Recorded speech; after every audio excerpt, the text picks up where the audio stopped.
From crawfish balls to corporate events, Ashley Mountain and Louisiana Bayou Bistro, making your special event something else. Insurance companies often discourage people from getting an attorney. If I can't get you more, even after our fee, then you owe us nothing, not even our costs. I'm Spencer Callahan. I'd like to help. Spencer Callahan is the one to see. Call 387-2323. LA 21 12670. Offices in Baton Rouge. WNXX, Jackson, KNXX, Donaldsonville, and WDGL HD2 Baton Rouge. This hour brought to you by Spencer Callahan Injury Lawyers. LA 21 12681. Offices in Baton Rouge.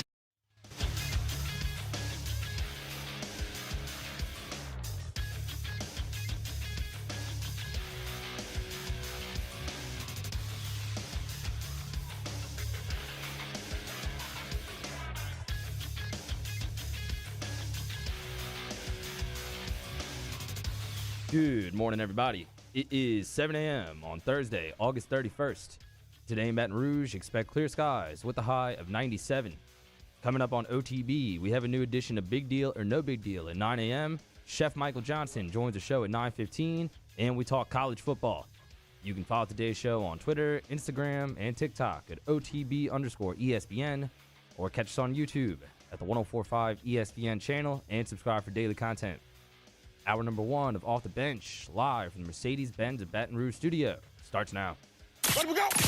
All-Star Toyota presents Off the Bench with Jacob Hester and T-Bob Hebert. Yeah! Off the Bench with Hester and T-Bob. Hey, P, they said I got to come off the bench. All-Star Toyota presents Off the Bench with Hester and T-Bob.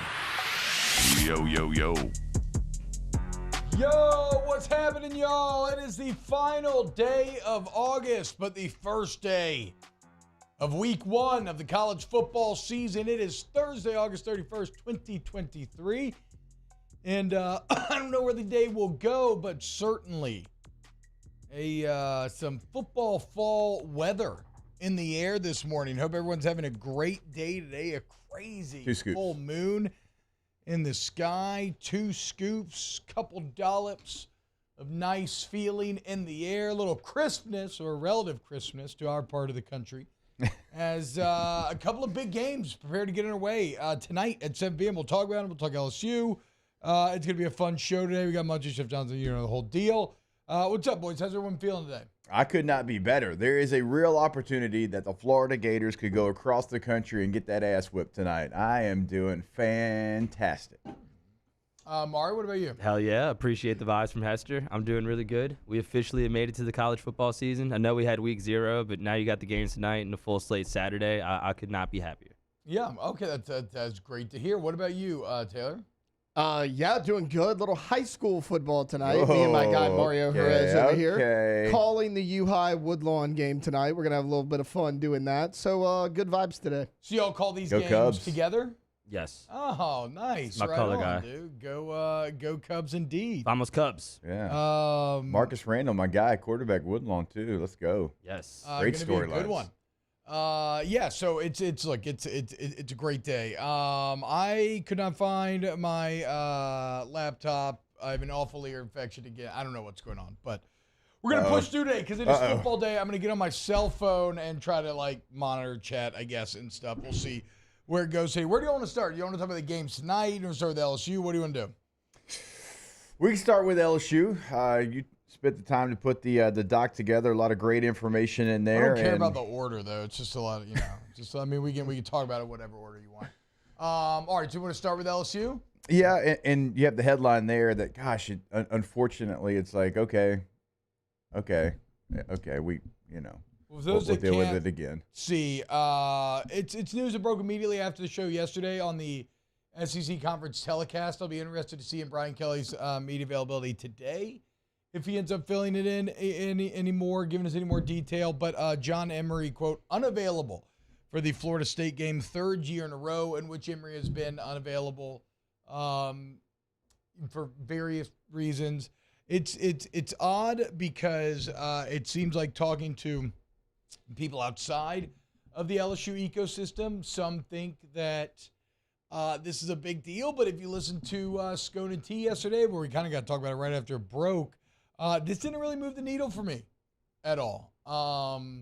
When you hear Mason Smith is out, that's pretty critical. That's enough to, if you feel worse about, if you don't feel great about this game, and Mason Smith being out is enough to maybe even tip the scales where you think Florida State will win. John Emery being out is just kind of, I don't know. It's just kind of your third year in a row. When you have it as a third year in a row situation, it's like one of those deals where you kind of have a plan without John Emery. And I know he missed time, too. He missed, all of spring this year as well. And so, very talented player. And, look, a good kid. I do want to get that out there. And I know that there's some things that he needs to work on, but a good kid. And I want to see him thrive on the football field. But this is the third year in a row. So, it's almost one of those things that you can't count on at this point. And you do have 8 scholarship running backs as well. And I'm sure that was one of the points that y'all made. And it's a position that was always going to rotate. It was always going to be a by-committee type situation. Now, you probably had 4 guys that were going to be featured. Now that goes down to 3 with other options available. Yeah, so it's like, the bottom line is that Emery was a small piece of the game plan anyway. Maybe there's a world where, like, he came in, got the hot hand, made the big plays and everything. Like we've seen him flash against Alabama at times. And so maybe that's what ended up happening. But again, that's a maybe. That was something you were sitting here and expecting or relying upon. So it just kind of is what it is. It's still down to Logan Diggs, Noah Cain, Josh Williams to get the job done. But it was already going to be down to those guys. Like Jake said, just maybe with Emery added in. And when you look at this LSU offense, the running backs are never going to be the driving force, right? They just need to be able to do enough. Everything in this offense will center around Jayden Daniels. His decision-making, as we'll talk about, his ability to create explosive plays, which I thought Wilson Alexander had a pretty good write-up today kind of discussing that. But yeah, decision-making, creative explosive plays with his arms and with his legs. Like Jayden Daniels is the key. The running backs have to do enough to kind of support him, make the plays when they have to kind of take pressure off of him. One of the things to pay attention to, though, as we're talking about Emery being out, Josh Williams has missed basically all of camp. Yeah. And so you don't have a back that's in his best form right now. And so maybe it gets a little worrisome right there, the fact that you've got Logan Diggs, who's just coming over from Notre Dame. You've got Noah Cain, who now's been here for a full year. But no Emery, Josh Williams, no real training camp. Now, you've got some freshmen, and Trey Holly and Caleb Jackson have gone out there. They've played well. But as we all know, that's like one of those positions where coaches are so terrified that they'll make a mistake. They don't typically play true freshmen, certainly in the first game, but you might have to in this game. If Josh Williams goes out there and he's not fully healthy, Caleb Jackson is somebody that flashed in a scrimmage. He's flashed at practice.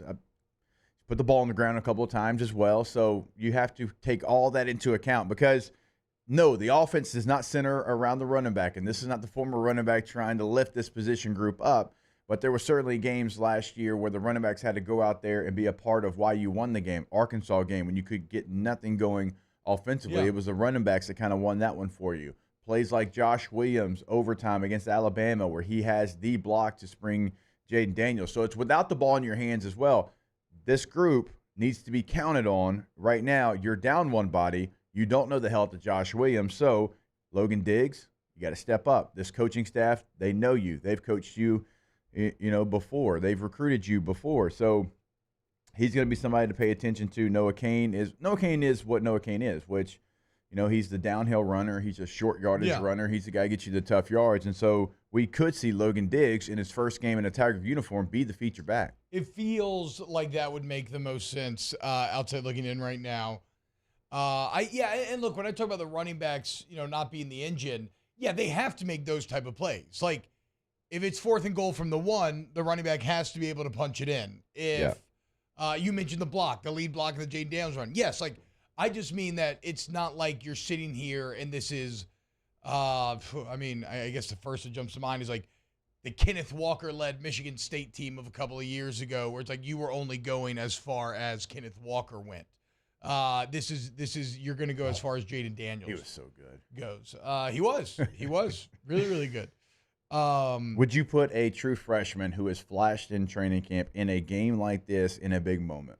No, because again, the flash, you're putting him in because of the flash saying, so you're saying like, okay, so I believe that like he has the potential to hit the home run, but I don't need home runs. I need good at bats.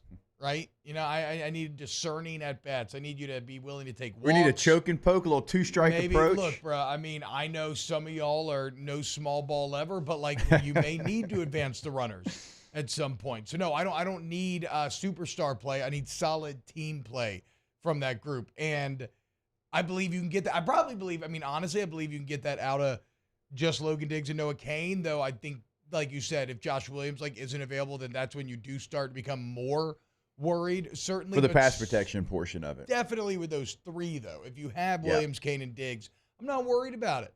I mean, Emery makes you better, but it's not in the way that a Mason Smith makes you better, where it's potentially like a pretty massive difference. It makes you maybe a couple percentage points better having Emery. So I'm not overly it doesn't mean I'm not concerned about the game. I don't view this as a factor in changing the outcome of the game, if that makes sense. Like, whatever my feelings were before the Emery news are what they still remain right now, which is pretty damn even, with maybe the deciding factor being Brian Kelly.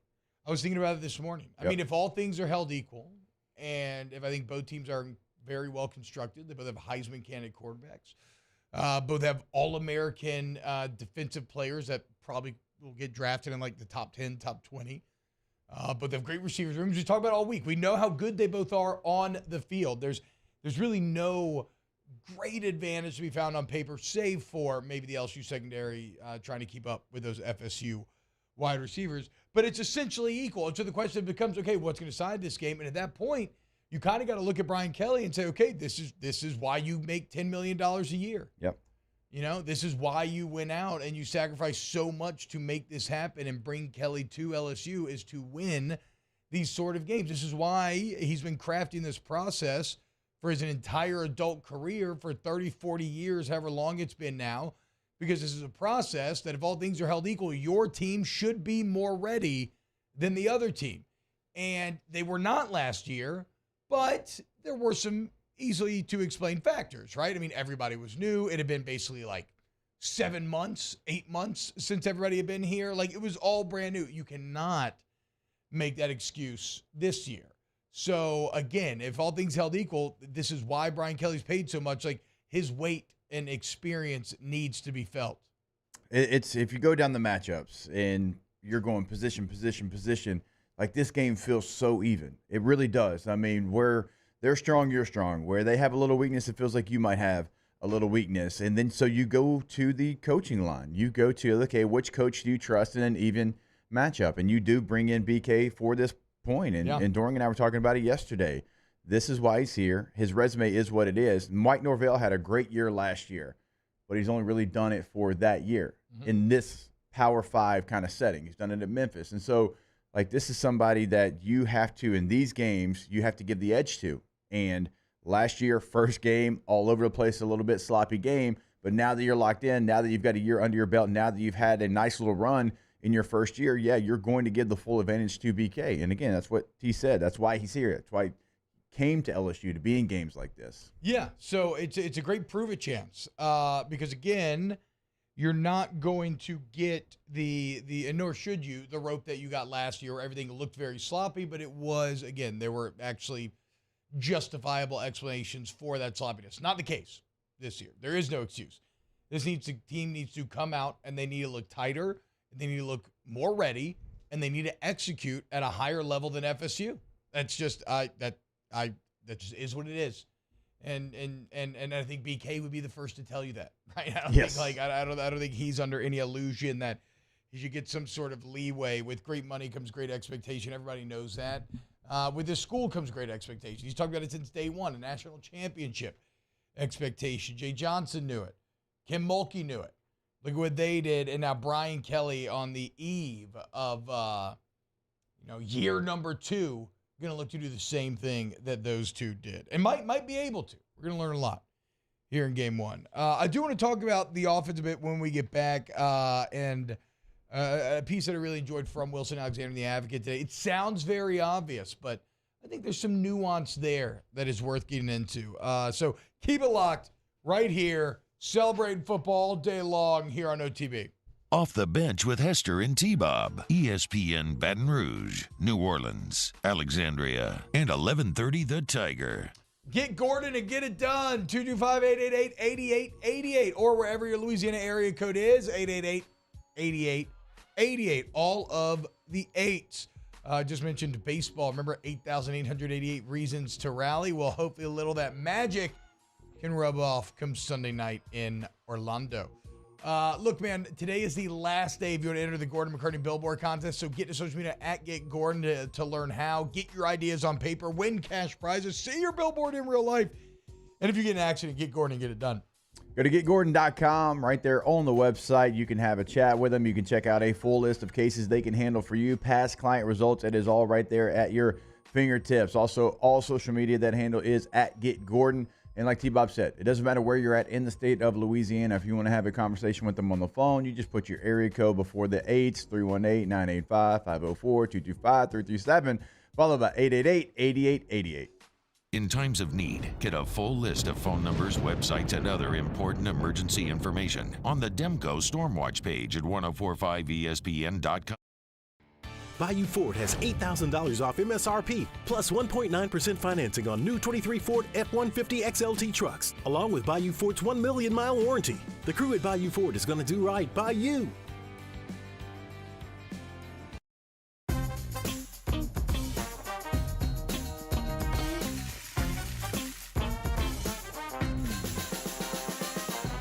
The best kept secret in town is out. Discover Tallulah at the Renaissance Hotel on Bluebonnet. Gulf Coast Office Products is a nationally recognized Savin office equipment dealer based right here in Louisiana. Over 100 employees strong, Gulf Coast has the boots on the ground to support all vertical markets, from education, engineering, legal, and finance. With the latest in office technology, from desktop to production segment units, Gulf Coast and Savin have the perfect fit for you. Call 225-756-2644. That's 756-2644 for Gulf Coast Office Products. Hi, I'm Brandon Landry, founder and CEO of Walker. Hi, my name is Dr. Craig Green. This is Ryan Terrio with HUDCORoofing.com. Hey, it's Matt Moscona. No matter how big your commercial roofing job, HUDCO can help. My patients come to me because they trust that I can get the job done at a high level. Ryan Terrio and Richard Tilley have the same level of trust when it comes to roofing. If you have a roofing issue, call HUDCO Roofing. Give us a call, 364-1007, and we'll come to your house and give you a free inspection. I've been doing business with Luba for 25 years. They're dependable, trustworthy. It's just the attention to detail with our clients. Our folks have years and years of experience. They're highly trained professionals. But many companies have that asset. What I'd like to think makes Luba a bit different is that we use those talents in a way that truly is dedicated to serving the needs of the folks who depend on us.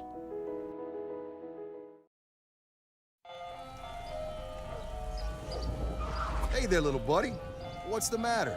What's the matter? My windows, siding, and my door. That's what's the matter. Relief Windows can fix all of that. I got you. Pop, pop. What's up? Oh my gosh, look! Curb appeal. That's a good-looking neighborhood. ReliefWindows.com. Hello, Samantha, dear, I hope you're feeling fine. And it won't be long until I'm with you all the time. But until then, I spend my money up right down on my last dime. Come home, in Baton Rouge.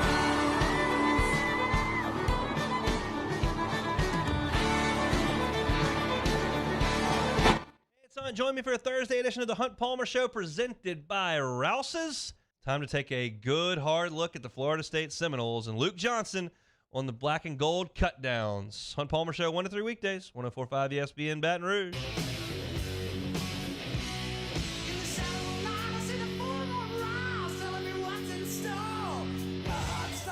My body started shaking and I can't take no more.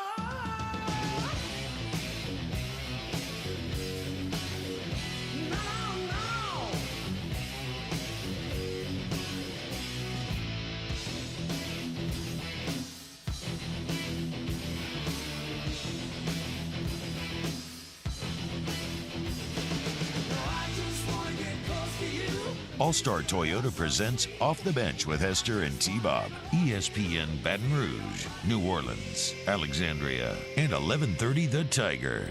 Jacques once, Jacques gets. Jacques to say with the little white snake call in there. Old, what did he tweet you, Mario? Yeah, I posted a selfie on Twitter and he commented to play the song. Okay, hell yeah. Shout out JD. Feeling a little nostalgic this morning. Some people in the chat talking about the Rick Gilbert video. We were going to play it yesterday. It's a video of him robbing a convenience store in Nebraska, and it's bad, you know. You see him clearly smash the window, go in there, take a bunch of stuff, and then the cops are there waiting. It's just sad to me. Yeah. I know, like, if you're just scrolling the internet and you saw this video, you'd probably laugh and be like, "Oh my God, what an idiot!" And I understand that. I mean, it's the internet. I get how it works, but you know, seeing the Rick Gilbert situation firsthand, knowing that he was once the highest-rated tight end 247 had ever evaluated.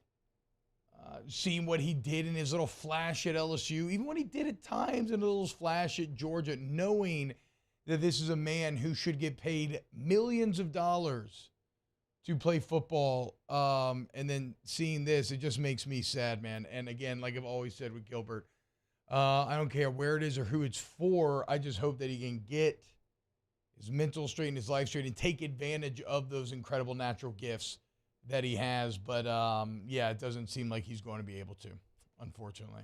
It is. It's a situation where you saw what he could be, and you know some of the things that's going on behind the scenes, and you wish that you could find a path to get what you saw, like, on the field, because sometimes, like, on the field can help the off the field stuff as well. Yeah. Mentally and physically, right? And you're just trying to get him to that point, and sometimes it's just the wall, it's just too tall to climb, unfortunately, for some people, and it is sad, and it is something where, like, you wish you could go and help and give all these resources, but sometimes, unfortunately, it doesn't work out for everybody. Well, and you know, like, at a certain point, so it's yeah, you have to want to help yourself. Yeah. Right? Because a lot of and people those around you have to help as well. Yeah. Yeah, so it's just, I don't know, it's just sad all the way around. But I here's to hoping and praying that Rick Gilbert can one day get it figured out.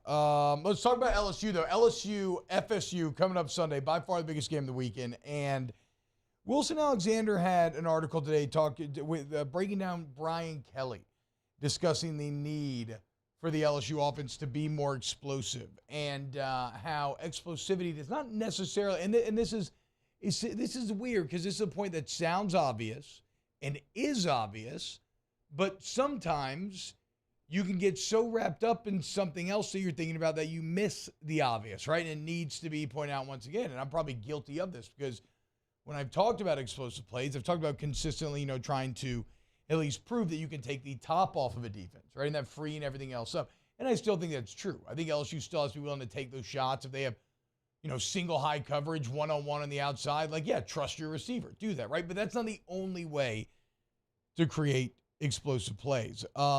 Before we get into it, a couple numbers that I found interesting that proves LSU's offense last year was, you know, hyper efficient, Jake, but not very explosive. They were 9th in the nation with plays of at least 10 yards. So pretty damn good there, right? Yeah. But 41st in plays that gained 20 yards or more, right? So the intermediate short game, really good. Pretty steep drop off there when you're talking about the bigger plays. They were 15th in the nation in passes that went at least 10 yards, 59th in passes that went 20 yards. So obviously there's room to improve. What I found interesting is Brian Kelly was talking about maybe the path of explosivity, while it is somewhat being willing to trust your reads, take those shots when the defense are lining you up for them. It's also more, it goes back to what Joe Brady used to talk about in 2019 all the time. You know, the guiding theory, just get the ball to your playmakers in space. And he specifically referenced 2020 Alabama, where Wilson went into it. But, you know, Mac Jones in the national championship threw for nearly 300 yards. And it's like 240 of them. It's like 240, like the 260 came on balls that traveled less than 10 yards. Yeah. Because they were just setting up their playmakers. And And now something that Jayden Daniels is not good at, that he has to get better at this year, and he talked about it, is like leading those receivers in this situation, hitting them in strides, being able to place it so they can catch and run. But, this idea of increased explosivity and taking advantage of the wide receiver room doesn't necessarily mean just deep balls. You just go back to the very simple philosophy of, hey, let's just make sure that the ball gets in our best playmakers' hands with a little room to operate, which, again, sounds obvious, but for whatever reason, LSU last year could not accomplish it. Yeah, you still want to have the stats that they had in the intermediate stuff. Like, you still want to have that, but you also want to have more explosives. And like T-Bob's talking about, like, if you go watch, let's pick Tennessee and their offense, why do they spread the field so much? Why do they play kind of that stack receiver position? Because it creates this space in the middle of the field, and they want their guys to get the ball on a 2-yard slant or whatever the play might call for, hit him in stride, let him go up the seam and make a big play out of it. And that's why you do it. That's why you spread the field, is so you can have all the different throwing windows that don't have to be down the field. Did Hendon Hooker throw a good deep ball? He did, but it's not the only thing that he would do. They would spread them out basically all the way to the sideline. They'd stack their receivers, and the pin guy, he would try to get the attention of the corner. They would hit the receiver that was behind the point of the stack, and then he would just catch the ball at 3 yards and turn it into a 30-yard play. Yep. That was a big part of their offense, and it was very hard to stop because they ran the football enough. They were efficient enough. They had 2 rushers that were like both right at 900 yards, and people don't really mention that when talking Tennessee. So if you started to spread to match the spread, they invited that because they would just run the football. And they would run gap scheme, zone runs. It didn't matter. All of it was available for Tennessee and Josh Heupel, and that's what made them so effective, is because they spread the field. When you spread with them, they had the ability to run the ball. LSU has that ability as well, to run the football. So I would like to see it just like UT. It doesn't have to be – we're not talking about 30-yard passes, 35, 40-yard passes down the field. Now, can you hit some of those like you did in the Florida game? Yeah, you can. Absolutely, you can. But you also can hit some of those, hey, we've got a playmaker, give him the ball, let him make one move, and then go 30. Well, I would ask you this, Jake. In keeping with the 2020 Alabama reference, certainly one of the reasons why those guys were so successful on that short game is because they were so hyper-athletic, but also was it not because, like, Ruggs and Judy and everybody could just take the top off in any second, and, like, so you couldn't just play them underneath. You couldn't necessarily stack the box because if, like, the second you got too close, then take what the defense gives you. They were going over the top and you were dead. That's what you want to do. I mean, that's why you throw some of that short game too, is because you know eventually they start creeping up. I mean, it's elementary. I do it with my 4th grade flag football team. That's what I'm saying. It's all obvious. It's all obvious. But again, last year they didn't do it. Yeah, I know. So yeah, you keep throwing. You throw a now, right? You throw a hitch, you throw a slant, whatever it might be, and that safety, man, he's like, all right, I'm getting tired of this. I'm getting tired of having to come up and tackle this guy in space. You start to creep up a little bit. You start to maybe run too fast towards that screen, and then it's the screen that turns into the seam. And then all of a sudden, he's behind you, and then, that's what you have to worry about. So who can be that guy for LSU, right? That's going to be one of the big things to pay attention to. And it's another reason why we're talking like Aaron Anderson. Like, that guy can take the top off of defense. It's not just in special teams. What can he do for you? Chris Hilton, my gosh. It's got to be him and Chris Hilton, and Chris Hilton certainly take the top off any defense. And so you have the weapons to do it. You just got to go find the right scheme, the route concept that you feel really good about that can get those guys open. And also throw enough of the intermediate game where you're really good to keep everyone honest. Yeah, and that's where the tight ends come into play. That's where Mason Taylor, and then we're going to make that's going to be where they operate their role in the offense. And again, much like the explicable factors for LSU looking so sloppy game 1 of last year, you can see maybe why they lacked in such an obvious area last year where the timing, look, it's a new quarterback, right? The time between receivers and quarterbacks maybe not quite there. As they talked about, Jayden Daniels' accuracy wasn't quite there on a lot of those routes for where they need him to be.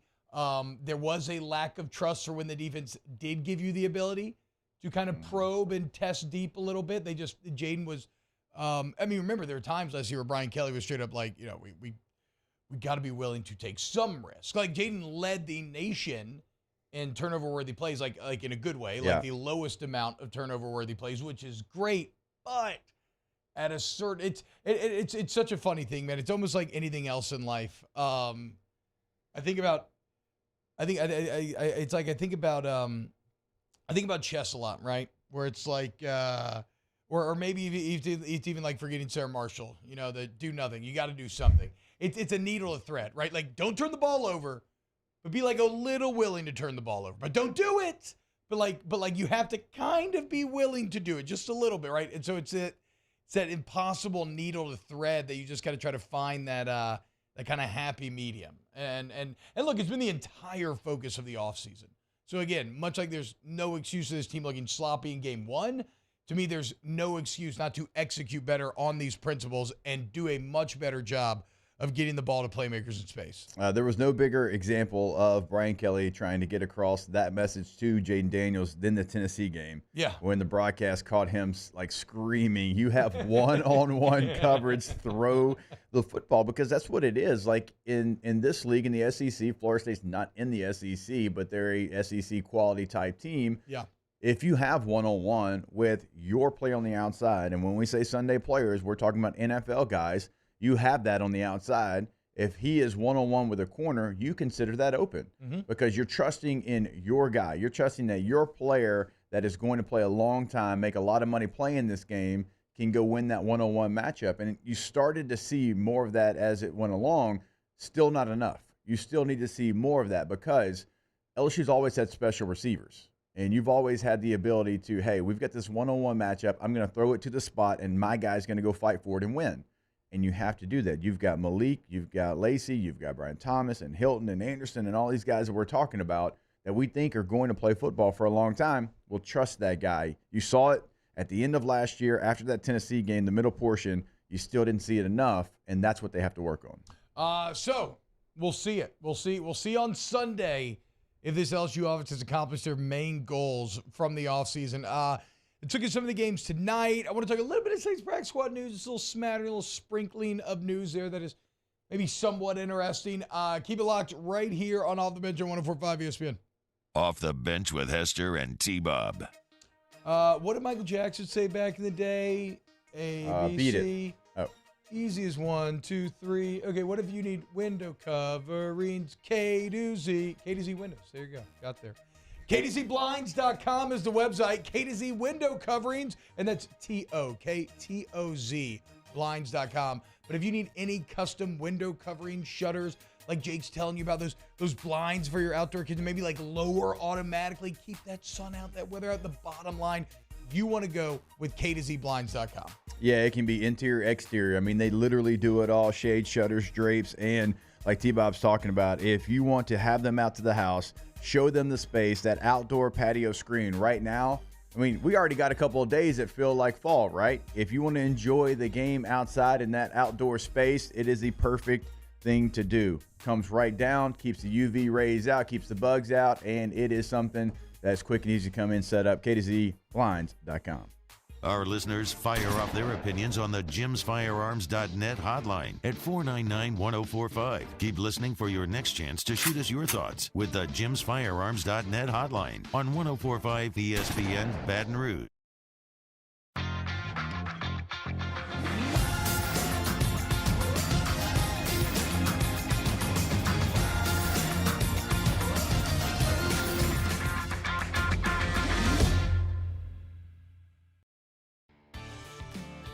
Bayou Chrysler Dodge Jeep Ram has $12,000 off MSRP on new 23 Ram 1500 trucks, all with Bayou's 1 million mile warranty. The crew at Bayou Automotive is going to do right by you.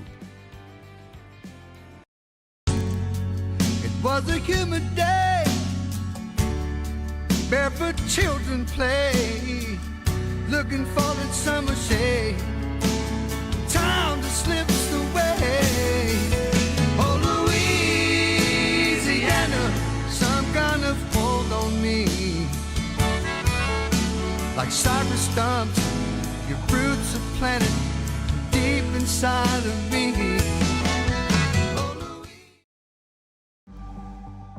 The interior of an Infiniti is thoughtfully designed to be all about you. And by you, we mean every version of you. Because there's luxury you can feel, and there's luxury that lets you feel. Infinitely you. Experience luxury like never before with Infinity Premium Care, included with the 2023 QX80 at your local retailer. Scooncha, fall in the air. Fall is right around the corner, which means fall fishing is, which means it's time for you to take your boat to the next level with front-to-back boat service in a bunch of different ways. You want a custom stair job, you can have a ton of fun out there on the water. They can do that. What about a spot lock trolling motor? So you stay right where you need to in casting lines. Or sonar that's let you see the fish under the water before you cast. All of your maintenance needs as well. For 38 years, they've been at it and will continue to do so. The Sherman family of front-to-back boat service. Gulf Coast Office Products is a nationally recognized Savin office equipment dealer based right here in Louisiana. Over 100 employees strong, Gulf Coast has the boots on the ground to support all vertical markets, from education, engineering, legal, and finance. With the latest in office technology, from desktop to production segment units, Gulf Coast and Savin have the perfect fit for you. Call 225-756-2644. That's 756-2644 for Gulf Coast Office Products. I've been doing business with Luba for 25 years. They're dependable, trustworthy. It's just the attention to detail with our clients. Our folks have years and years of experience. They're highly trained professionals. But many companies have that asset. What I'd like to think makes Luba a bit different is that we use those talents in a way that truly... Matt Moscona inviting you to join us for Thursday's AFR, presented by the Aesthetic Medicine and Anti-Aging Clinics of Louisiana. We'll head to Tallahassee to get a closer look at the Noles, and Mike Triplett joins us from New Orleans Football. It's AFR 3 to 6, 104.5 ESPN Baton Rouge.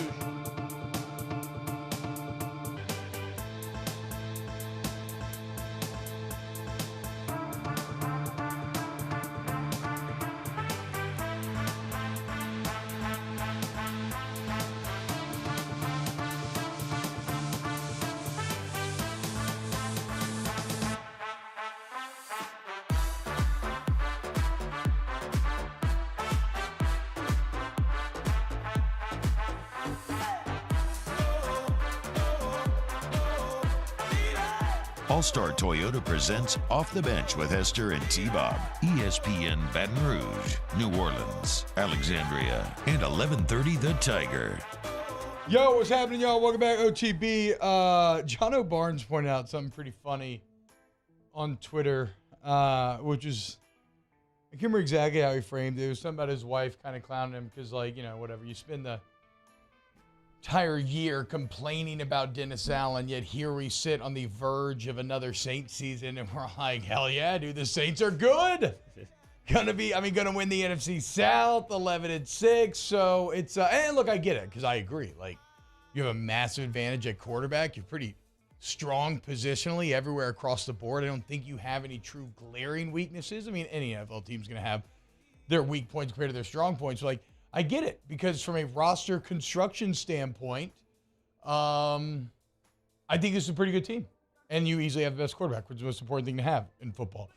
But it is interesting kind of how this offseason has led to, I don't know, maybe the shrewd moves have led to like a further and deeper belief in Allen. So I was a bit surprised yesterday when I put the numbers out there on Twitter between Groupie and Lutz.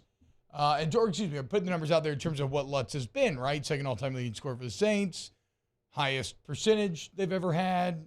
Most importantly, 8 of 9 on game-winning kicks, with the one miss being a 61-yarder from his rookie year.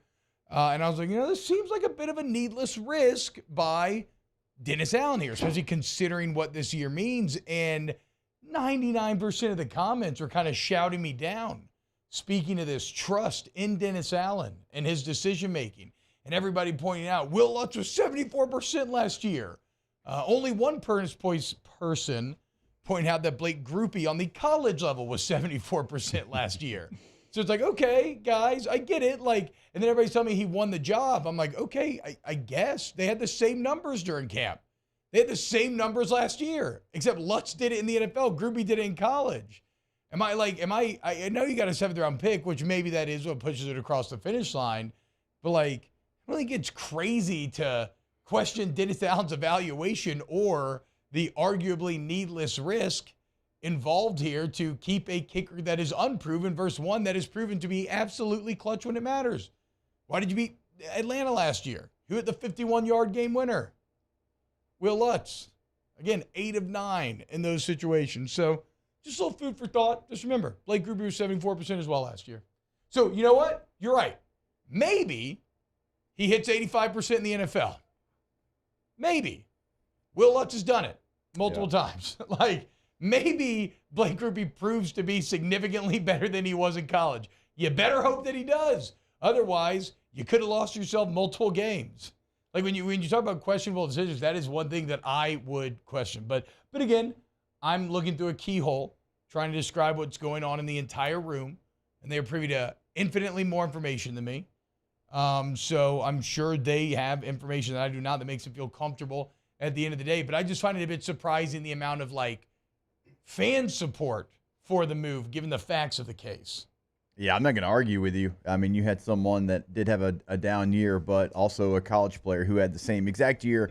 And we're talking about a Saints team that we feel like is going to be good, but a Saints team that we also feel like is going to be in a lot of close battles, a lot of close games. 3 points is going to matter. Yes. A lot. Going to swing maybe 3 wins. It's the NFL. For the Saints. It's the NFL, but also the Saints feel like a team that are going to be firmly in some of those close battles. It's a decision. Now, you can miss on it, still have a 7th-round choice, and go find somebody else. But remember, the last time you did that, it was just a carousel of kickers. Yeah. So I don't think there's good kickers that are still out there, but I don't think you want to be in that market. Yeah, I mean, look, yes, you can find someone serviceable, but again, in that serviceable journey, you do cost yourself wins, at least 1 or 2. I don't know, what's Kai Forbath doing nowadays? Actually, I'm glad you brought him up because Allen's somewhat taking a page out of Peyton's playbook because back when Lutz came to the Saints, 2016, 2017, Forbath was somewhat well-established. He was kicking well for the Saints, but it was not as risky, but kind of a risky move, letting him go and bringing in Lutz, and that worked out really good. So hopefully that happens again. Well, Lutz struggled too at first out of the gates, and they stuck with him, and he ended up making them right. So you do have to trust your instinct at times. And look, but the coaches do get this stuff wrong. Who did Sean Payton cut for Kai Forbath? Wasn't it Dustin Hopkins? Yeah. Isn't Dustin Hopkins still in the league and hit 90% of his kicks last year? He got traded for as well this last couple of days. He took Cade York's job in Cleveland. Yeah. Okay. So there you go. Well, so he kicked for Washington for since he left the Saints. 7 years. Yeah. He was with the Chargers. It was his job. He got hurt. They brought in Dicker the kicker. He did really well, and so they traded him to the Browns. But he's still playing. So the point is, coaches do get these decisions wrong sometimes. But here's to hoping that doesn't come back to bite you and end up being the difference. All I'm pointing out is don't hit me with the 74%, because Grupe did the same thing in college, which is an easier place to kick and play football. That's all I'm pointing out. Here's to hoping that Grupe kicks ass this year. In terms of other Saints news. The practice squad took shape yesterday. How about our guy, Jontre Kirkland? Ended up on the practice squad. Love to see it. Lynn Bowden made it as well. Excuse me. Jalen Smith and Shaq Davis make it. So, again, proving that I don't know what I'm talking about. That's why you should listen to me on anything.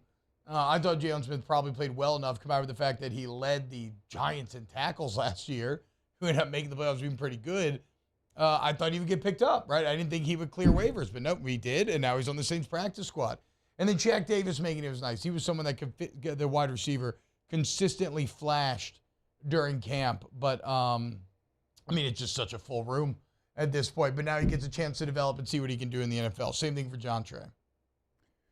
Practice squad's interesting now with just the numbers and having veteran players and having guys that are starters and vested veterans and even in some cases Pro Bowlers that are now in the practice squad. I think it's a great opportunity for young players that are kind of what the old practice squad would have been, to be able to have kind of that guidance and kind of tell them what that means and to continue to work like you're on the active roster so you can try to kind of come up and when you get your opportunity to make the most out of it. So I really enjoy the practice squad and the numbers and where they're at, and now the rules are a little bit different because, when I was playing and when you were playing, T, it's it wasn't enough. It wasn't enough of the practice squad to be able to go out there. What was the number? Was it 9?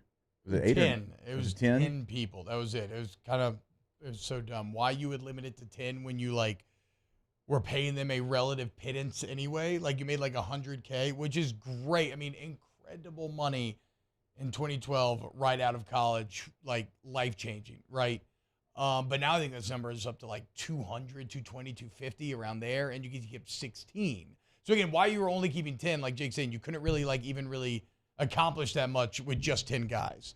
Like now you can have like a full scout team of sorts. Like think about that. Like 10's not even one side of the football, and you have to have a look team, and you've got to have special teams. You have to have all these things, and so 10 was never going to be enough. And so what it did is, like a guy like me, I'm gonna be the starting fullback, but also the starting tailback for the look team sometimes. Yeah, and that's what you had to do. And the second tight end was going to go in there in 12 personnel with the ones, but then he was going to be the one tight end for the look team. Yeah. We'd have guys like Randy McMichael out there running scout team after he ran 8 plays with the ones. Wow. But that's how it was, because it's the only numbers that you had. So that number, growing and having the ability now to have 16 guys, that's a huge difference. And it just seems so obvious. So, why would the NFL not, especially when they're getting at a cheap price, why would you not want to give players more chance to develop and become good NFL players? Like, all it does is make the product better. Yeah. In the end, people develop at different rates. And you have the money, the resources to do it. Yes, It's not like you're one of these secondary leagues that's losing millions of dollars. No. You're the most valuable thing out there. So shout out John Trey Kirkland, man. Very happy to see him. And nice to see Jalen Smith on there as well. Maybe still has a role to play with this Saints team yet. And like Jay said, if nothing else, brings a lot of veteran leadership to that locker room and to those P Squad cats trying to, learn their way around their new environs. When we get back, let's close out hour 1, a little Corn Hub talk. In hour 2, we're going to kick off some of tonight's games as big news coming out of Utah. Keep it locked right here on OTB. Off the Bench with Hester and T-Bob. Go to All-Star Toyota Baton Rouge. AllStarToyotaBatonRouge.com is the website, or you can see them off the Airline Highway. What if you want to rent? Maybe you're going on vacation. Maybe you're road tripping for a game this year. Maybe you're going to Disney, whatever the case may be. The beach. Well, the beach probably done now. But the point is, you want to go to All-Star Toyota Baton Rouge. You go see Miss Lisa Sessions in that rental department where you're going to get cheaper per-day rental prices in your traditional rental companies. And maybe while you're there, you might have a vehicle or two catch your eye. Go see what they got on the lot. Go see what you can custom order. The bottom line, whatever your needs are, All-Star Toyota is going to fill them. Yeah, and the best part, if last minute, hey, I want to go to Orlando. I just decided here on Thursday. That's okay, because you can go there today. Per-day rental prices, they're going to help you out today. You would have that vehicle in time. You would have the van, the SUV, the truck, the sedan, whatever you wanted to take down to Orlando, it would be available. Per-day rental prices, again, on the homepage, allstartoyotabatonrouge.com. In times of need, get a full list of phone numbers, websites, and other important emergency information on the Demco Stormwatch page at 1045ESPN.com. Follow us on Twitter at 1045ESPN to cast your vote in the Citizens Bank and Trust poll of the day. Vote daily inside Off the Bench, live at lunch, Hunt Palmer. And after further review, Citizens Bank and Trust brings you the poll of the day via Twitter at 1045ESPN.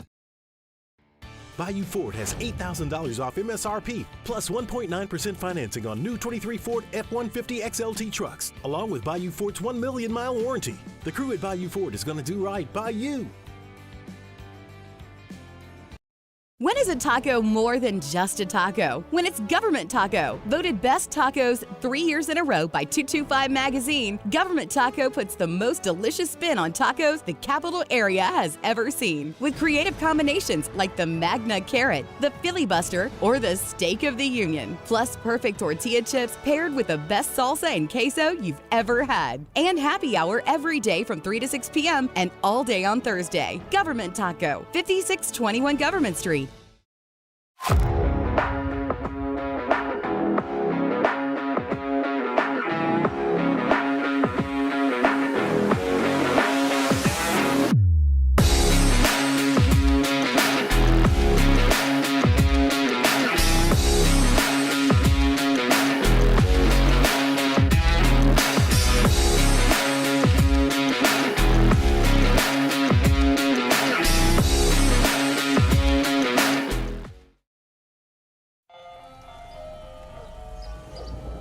Hey there, little buddy.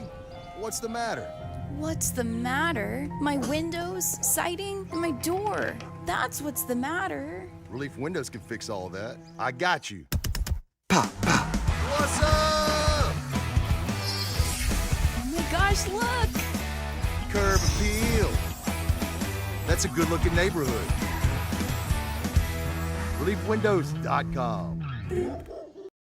Dylan Cruz here to tell you about Six Rings Baseball and Softball Camp. If you live on the North Shore and play ball, go to Six Rings Camps with former LSU assistant coach Dan Canaveri. His knowledge is second to none, and your child will improve and have fun doing it. Camps are held at Coquille Park and Six Rings Academy in Covington with 4 sessions over the summer. Full day and morning only sessions are available from ages 7 to 13. Go to sixringsbaseball.com or call 985-206-9096. Learn the game to love the game. The interior of an Infiniti is thoughtfully designed to be all about you. And by you, we mean every version of you. Because there's luxury you can feel, and there's luxury that lets you feel. Infinitely you. Experience luxury.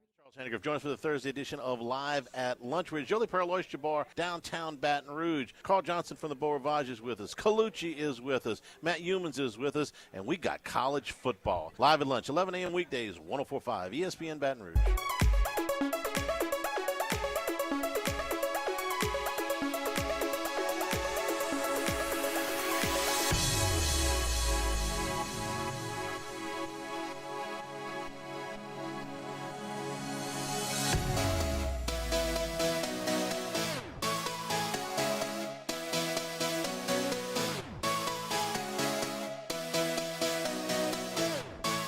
All-Star Toyota presents Off the Bench with Hester and T-Bob. ESPN Baton Rouge, New Orleans, Alexandria, and 1130 The Tiger.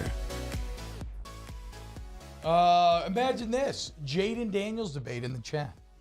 I don't know that there's ever been a more interesting disconnect between what national and local conversations are concerning a quarterback, where nationally, this is a guy that appears to be, a Heisman candidate, a top 10 quarterback potentially in the entire country, whereas locally, everybody can't figure out if he's good or not. It's usually the opposite. Yeah, exactly. Yeah. Right. So we know where we stand. I'd agree with this comment from Emil because there's a lot of debate over last year's Florida State game. Where'd it go? Jayden had the best rushing and passing. Jayden had to be the best rushing and passer in the FSU game 22. Was he perfect? Not at all. But laying LSU's issues against FSU in 22 at his feet is just pure foolishness. Yeah, I would agree with that last part especially. Right? Jayden Daniels was not the reason you lost the game. In fact, he was the only reason why you were even in that game. You really had no right being in that game. But he overcame massive roster deficiencies in the forms of 2 freshman starting tackles, offensive linemen that would no longer play. Actually, not 2 freshman starting tackles at the time. Yeah. Emery Jones ended up being better, actually, than Wire did. But whatever. The point is he had to overcome a lot. A Keyshawn Booty that just didn't have it that night, and he still almost had you there. I'm just glad for the game to get here so Jayden can just shut everybody up because I expect him to. Yeah, me too. And, you thought certainly done enough last year to do that, but look, it's the quarterback position, and not only here. Now, here it's heightened as well. You went through some lean years in quarterback play, and then you had the greatest to ever do it, certainly single season to ever do it. Yeah, we have an effed up perspective.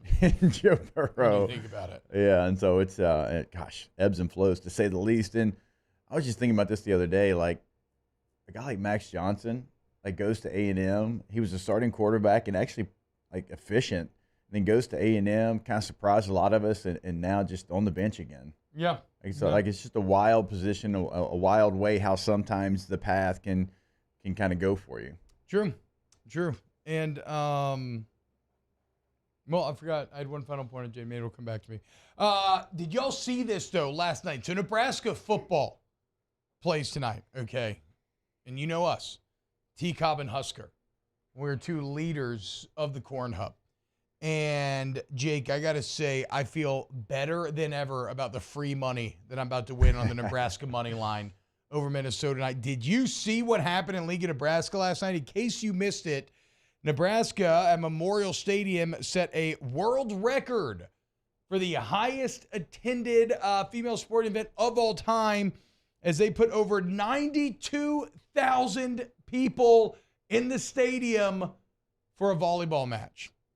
Now, I did not realize how, I figured from just seeing everybody showing up, I didn't realize how legendary the Nebraska volleyball program is. Okay. They've won 4 national championships under their current head coach, John Cook. How about this stat? They've actually been ranked in every single poll since the polls were created in 1982. How's that for consistency? They have never been unranked since the polls were created in 1982. They've sold out 307 consecutive matches. And then actually, Taylor, if we can get this one with sound, you don't have to start it over or anything, but this one is kind of cool with sound. And then last night in Lincoln Memorial, they put 92,000 in there. I mean, could anybody else do something like this? Like, I know LSU women's basketball has a huge following, and I don't know how you get it done in Tiger Stadium with the humidity and different things and the playing surface. That might be a challenge. Yeah, you know what's crazy? If it didn't rain, they would have had to move inside to the gym. I mean, you want to talk about a risk? If it would have rained, they would have had to move it inside of the gym. Thankfully, it did not. Good to go. The Mic'd Up podcast put it out there. Do this at Tiger Stadium with the LSU basketball team. It would be awesome, dude. I'd be in. Off the Bench with Hester and T-Bob. Which we actually need to revisit next hour because the boys back there got a take that I want to explore. Go to Patient Plus Urgent Care, patientplusuc.com, where you will see the difference. You need to get in and get better for life's unexpected moments. You want to go to Patient Plus, have that digital profile system, just a couple of tippy taps on the phone, and all of a sudden, you in that thing, man. And then you're out that thing, and you're on with your life, and you have the medicine that you need. Your weekend's not ruined. Whatever your plans may be, if it's COVID, whatever, they got all the testing that you need. It's all there at Patient Plus Urgent Care. Yeah, go to the website, patientplusuc.com. There you can find a list of different locations in the Baton Rouge area. There's going to be one that is near you and convenient for you. Just another reason why they are quality care for life's little unexpected moments. Now, walk-ins are always welcome. Certainly they're at Patient Plus, but you can schedule that appointment online if you want to go to that website. Again, that website is patientplusuc.com. That is Patient Plus Urgent Care Clinic. Get in and get better. The Windsor Senior Living Community in Mandeville, Louisiana is a beautiful, vibrant apartment community geared towards seniors. They are nestled right in the heart of Mandeville, where seniors live a more carefree lifestyle in spacious apartments with the peace of mind that comes from having a little extra help. Call the Windsor at 985-624-8040 to schedule a lunch and tour. Come see how the Windsor can be your passport to peace of mind. When is a taco more than just a taco? When it's Government Taco. Voted best tacos 3 years in a row by 225 Magazine, Government Taco puts the most delicious spin on tacos the capital area has ever seen. With creative combinations like the Magna Carrot, the Filibuster, or the Steak of the Union. Plus perfect tortilla chips paired with the best salsa and queso you've ever had. And happy hour every day from 3 to 6 p.m. and all day on Thursday. Government Taco, 5621 Government Street. Scooncha, fall in the air. Fall is right around the corner, which means fall fishing is, which means it's time for you to take your boat to the next level with front-to-back boat service in a bunch of different ways. You want a custom stair job, you can have a ton of fun out there on the water. They can do that. What about a spot lock trolling motor? So you stay right where you need to in casting lines. Or sonar that's let you see the fish under the water before you cast. All of your maintenance needs as well. For 38 years, they've been at it and will continue to do so. The Sherman family of front-to-back boat service. Gulf Coast Office Products is a nationally recognized Savin office equipment dealer based right here in Louisiana. Over 100 employees strong, Gulf Coast has the boots on the ground to support all vertical markets from education, engineering, legal, and finance with the latest in office technology, office products. I've been doing business with Luba for 25 years. They're dependable, trustworthy. It's just the attention to detail with our clients. Our folks have years and years of experience. They're highly trained professionals. But many companies have that asset. What I'd like to think makes Luba a bit different is that we use those talents in a way that truly is dedicated to serving the needs of the folks who depend on us.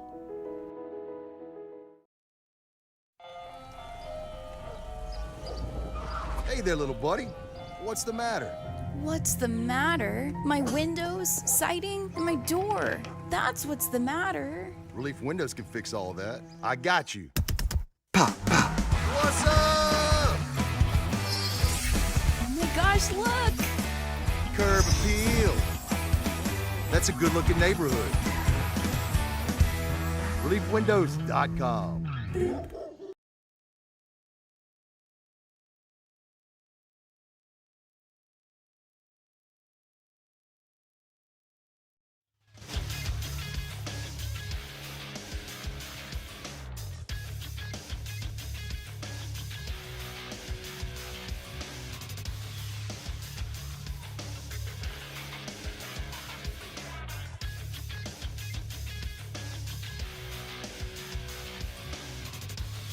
Good morning, everybody. It is 8 a.m. on Thursday, August 31st. Today in Baton Rouge, expect clear skies with a high of 97. Coming up on OTB, we have a new edition of Big Deal or No Big Deal at 9 a.m. Chef Michael Johnson joins the show at 9:15, and we talk college football.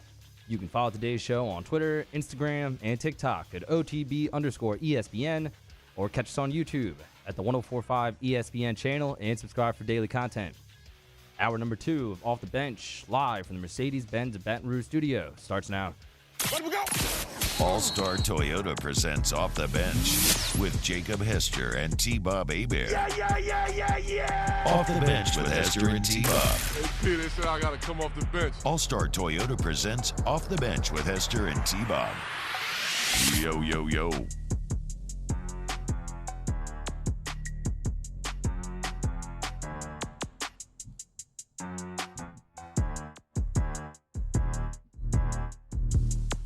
Yo, what's up, y'all? Hour number 2 of OTB getting underway. T-Bob, Jake Meyer, Taylor hanging out today. Day 1. The college football season. We'll dive into tonight's games. You saw what happened in Nebraska last night. A lot of people saying, you couldn't even get 20 or 40K in Tiger Stadium. Well, you big dumb idiots. It's not about just the, it's not about like objective, how many people would show up for it? No, you make an event out of it, right? Like they had a concert. I can't remember. Is Scotty McCreery a name? Yeah. Did I make that up? Yeah. Okay, so I think he played right afterwards last night. So they play the match, and then it's a Scotty McCreery concert, right? So you make an event out of it. You stoke the competitive flames. Hey, come be a part of a world record. Yeah. Put 92,000 in Death Valley for basketball. It's not everybody's not just showing up for the volley. It's to be a part of something larger. Use your brains a little bit. I know I'm a little on edge this morning, so I apologize. But just use them just a tiny amount.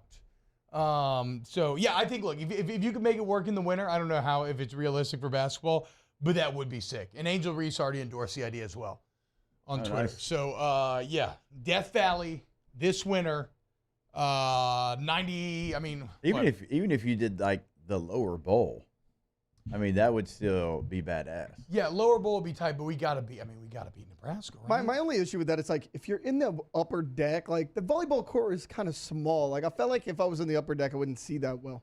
It'd still be fun to be there. I think it's back to what T's saying. Yeah, just being there. Yeah, like the obvious thing I've ever heard. And look, and they have good screens, like LSU does. Like, they have giant screens that you watch. It is what it is. Again, you're not there for the actual quality of the event, even necessarily to be a part of something larger and bigger.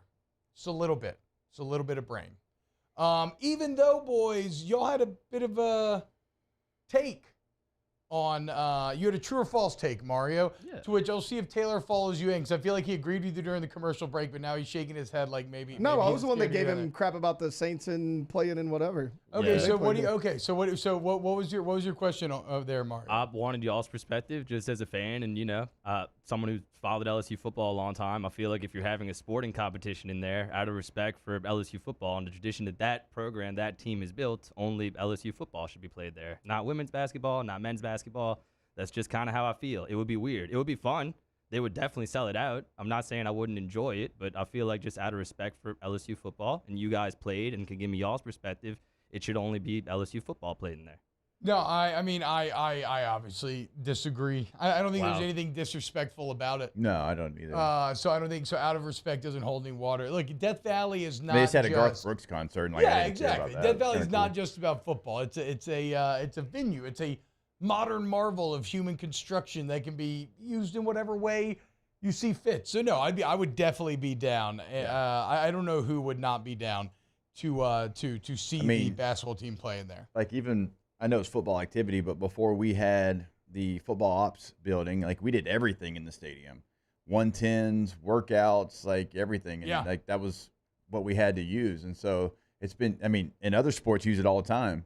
Still, like to run stadiums and different things. True. And so yeah, I mean, I'd be completely down for there to be some kind of cool like concert / women's men's basketball game doubleheader type situation. That'd be really cool. I just don't know if you can get it done again because of the humidity and the court conditions. We've seen like in San Diego when they play on the Carrier there, it's like even there like they have floor issues because of the wetness of the floor and different things. So. I mean, they're playing on the ocean, right? Yeah. I feel like if you could play on the ocean, Well, the Bay, you could San Diego Bay, but yeah. Yeah, right? No, but I mean, there's like salt water in the air, right? Yeah. I think Tiger Stadium's actually a little underused. I think we need to use it for more things. Like honestly, wow. You want to take the old girl out for a spin. Okay. Like even like all these teams from North Louisiana in the high school state championship, they got to go all the way down to New Orleans. Like play some high school state championships in Tiger Stadium. Like that's something I'd probably go to. I mean, it's right here in the backyard. I'm not going to drive an hour and a half to New Orleans to see the state championship, but I'll drive 25 minutes down the road. I mean, that's something that I would actually enjoy taking away, like not just like college events, like maybe high school state championships. I'm not from Louisiana, so maybe I'm going to speak on it, but it has nothing to do with Tiger Stadium. But like, I feel like, I don't know, we used to always motivate ourselves to like get to the Dome, right? In Georgia, like get to the Georgia Dome. Yeah, I guess it's not that different if it's Death Valley, but there's something nice about having a good NFL seat. This is playing coming from someone playing a lot of games in there in state championship games in the Dome. It was cool, but Tiger Stadium would be right there with it. This is coming from someone who is a huge LSU fan and not necessarily a diehard Saints fan. So I do see what you're saying. Like for me personally, Tiger Stadium would be a lot better. But yeah, that makes sense. I do get your point. I mean, the weather portion of it too. Like they know they're guaranteed games if they're in the Dome, and so I think that's some of the reason. Now, they've done it in the past, certainly during the Hurricane Katrina year. They had, I know Independence Stadium in Shreveport was used, and so they've had to move those before. But, yeah, the Superdome and Tiger Stadium are the only ones that really need to ever even be in that conversation. What about... Although Yeoman wouldn't be awful either. Actually, yeah, Yeoman wouldn't it be bad. It's actually probably more fitting for like a high school setting, a little easier to get to and everything. What they do last year, somebody in the chat just mentioned it, and I forgot. It was like... last spring or something, they let you do like a driving range thing, and they set up different driving range stations in the stadium. We never got to go. I were didn't doing go, something but that like weekend. people I know went, and they were like, "Yeah, it was a great time. You got to like go around the That sounds stadium, very hit fun. ball." Yeah, I think like Hunt went. I think it's a little underutilized. Hunt for sure went. Yeah, it does. Let's say. Okay, so speaking of Nebraska, they not only had the volleyball match last night, but Nebraska stays pushing the limits, accomplishing new things. I want to play this video with sound. Here's a news report about a local Nebraska man that made waves yesterday on the internet. York Police Division responded to a call of a man driving eastbound on 275 with a Watusi ball in his passenger seat. The officers received a call reference a car driving into town that had a cow in it. They thought that it was going to be, like a calf, something smaller, something that actually fit inside the vehicle. And the vehicle was big enough. Well, technically. As a result, the officer performed a traffic stop and addressed some traffic violations that were occurring with that particular situation. The occupant of the vehicle was identified as Lee Meyer of Neely. The Watusi bull's name was Howdy Doody. He was immediately pulled over by Norfolk Police, and they performed a routine traffic stop. The officer wrote him some warnings. There were some citable issues with that situation. The officer chose to write him a warning and ask him to take the animal back home and to leave the city. Meyer and Howdy Doody are on their way back home, and no one was hurt. Oh my God! Okay, Taylor, The voice go back. tracking, so Go funny. back. It's hilarious. Howdy Doody. Speaking of Doody, go back. It's somewhere a little over halfway in the video. You could see a shot of the side of the car, Taylor, and look at the amount of cow excrement, bull excrement, on the back of that car. Look at that right there. That is the screenshot right there. That cow. It's the first thing that I noticed. It's just me too. It jumps out of the video. It's just crapping all over the car. Because of course it is. Can't put a Watusi Bull in a sedan? What is Meyer thinking? He's thinking he's got the best car entry. Yeah, at the Nebraska Open Rodeo Parade. That's true. Well, and it's also like the actual rodeo. Like that's designated for him. You can't use that car for anything else. No, it's so good. I just love how resigned he's looked as he's talking to the cops too. He's like, yep. Guess you're right. Guess you're right. Congrats though to Meyer on winning best car injury, and thankfully no one was hurt by the Watusi Bull. But again, guys, if you're reading the OMA's importance, everything is coming up Nebraska. Okay, I laid it out yesterday in case you missed it. Nebraska, Minnesota tonight. You enter the research for the game thinking, okay, Minnesota's going to win, and then you look around and you start to read and you're like, hey, wait, Minnesota lost their All-American running back. They lost their 3 or 4 year starter Tanner Morgan at quarterback. They lost their All-American center who's been there for 6 years.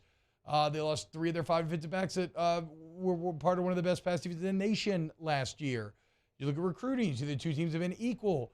You think about Matt Rule versus PJ Flegg, two pretty damn good coaches in their own rights, right? But there's just a lot of juice for Nebraska in this game, and the volleyball match and the Watusi Bowl have just furthered all of my convictions that the Corn Hub is about to make a statement tonight. Is it 7 p.m. or 6 p.m. here? I want to say 7. Let's confirm. I think it's 7 because I think it's Central Time game. Okay. Yes, 7 p.m. Okay, there you go. Both games started 7 Central tonight, right? I believe Utah, Florida does as well. Oh, they're head-to-head, yeah. Coming up next, let's talk a little Utah, Florida, as there's some massive news out of the game. We've talked about it all week long. We'll discuss what it means and whether or not it changes your view of the game. Keep it locked right here on OTB. Off the Bench with Hester and T-Bob. ESPN Baton Rouge, New Orleans, Alexandria, and 1130 The Tiger. Also, it was a police car, an old police car, that he had scratched out the PO, so it just had lice all over it, which I found to be interesting. I also think you should go to Community Steel. Community Steel Company over there in Gonzales, man. We keep talking about these are local. Anything that you need, if you need any purlins, tubins, you want steel buildings, look, they got it all right there on site. They got a live and local sales team. You can call, chat up, see exactly what they can offer you. Look, they're making waves right now, man. The old heads, the old National Steel guys are getting mad because they're bringing savings. They're bringing great deals to you, the people, directly. So if you're a business, a roofer, a contractor, or just an individual with any of these steel needs, you want to go to Community Steel. Is Pittsburgh the Steel City? Yeah, it is, but maybe it can be Gonzales as well. So you can go see them in their showroom there in Gonzales. T-Bob did it the other day. You should do it as well. 225-647-2020. Our listeners fire off their opinions on the jimsfirearms.net hotline at 499-1045. Keep listening for your next chance to shoot us your thoughts with the jimsfirearms.net hotline on 1045 ESPN Baton Rouge. Hi, I'm Brandon Landry, founder and CEO of Walker. Hi, my name is Dr. Craig Green. This is Ryan Terrio with HUDCORoofing.com. Hey, it's Matt Moscona. No matter how big your commercial roofing job, HUDCO can help. My patients come to me because they trust that I can get the job done at a high level. Ryan Terrio and Richard Tilley have the same level of trust when it comes to roofing. If you have a roofing issue, call HUDCO Roofing. Give us a call, 364-1007, and we'll come to your house and give you a free inspection. Make this summer your backyard party year with Chris's Specialty Foods. Wings, burgers, brisket, steak, and boudin, plus great Cajun side dishes. We do all the prep, and you enjoy laughing with friends and family. Chris's Specialty Foods, Millerville, New Orleans, Prairieville, and Frisco. Everybody loves Chris's authentic Cajun meat.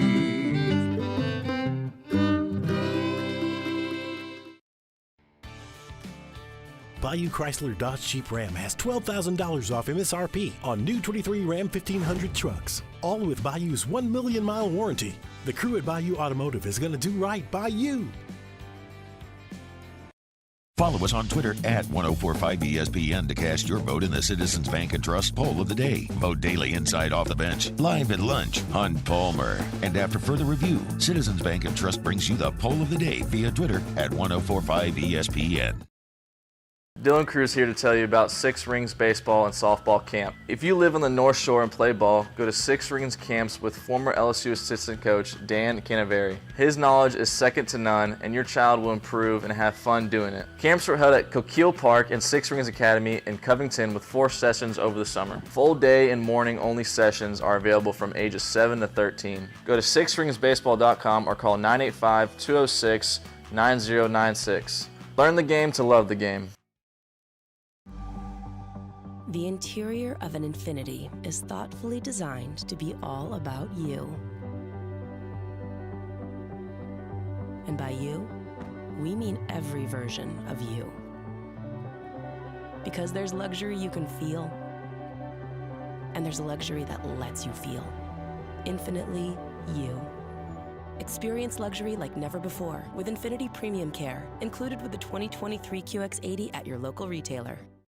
When is a taco more than just a taco? When it's Government Taco. Voted best tacos 3 years in a row by 225 Magazine, Government Taco puts the most delicious spin on tacos the capital area has ever seen. With creative combinations like the Magna Carrot, the Filibuster, or the Steak of the Union. Plus perfect tortilla chips paired with the best salsa and queso you've ever had. And happy hour every day from 3 to 7. Join me for a Thursday edition of the Hunt Palmer Show presented by Rouse's. Time to take a good, hard look at the Florida State Seminoles and Luke Johnson on the black and gold cutdowns. Hunt Palmer Show 1 to 3 weekdays, 104.5 ESPN Baton Rouge.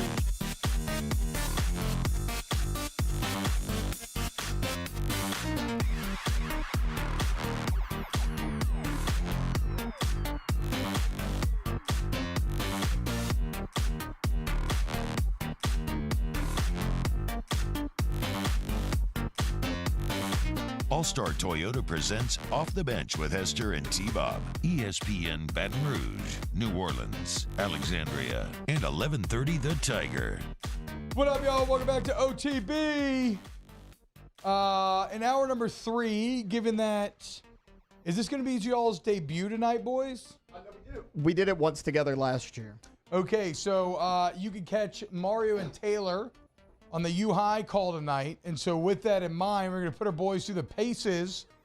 And in hour number 3, we're going to play some football for them and have them call it as if they were in the booth. In English. Not the old sure. You and Jordy segment. No.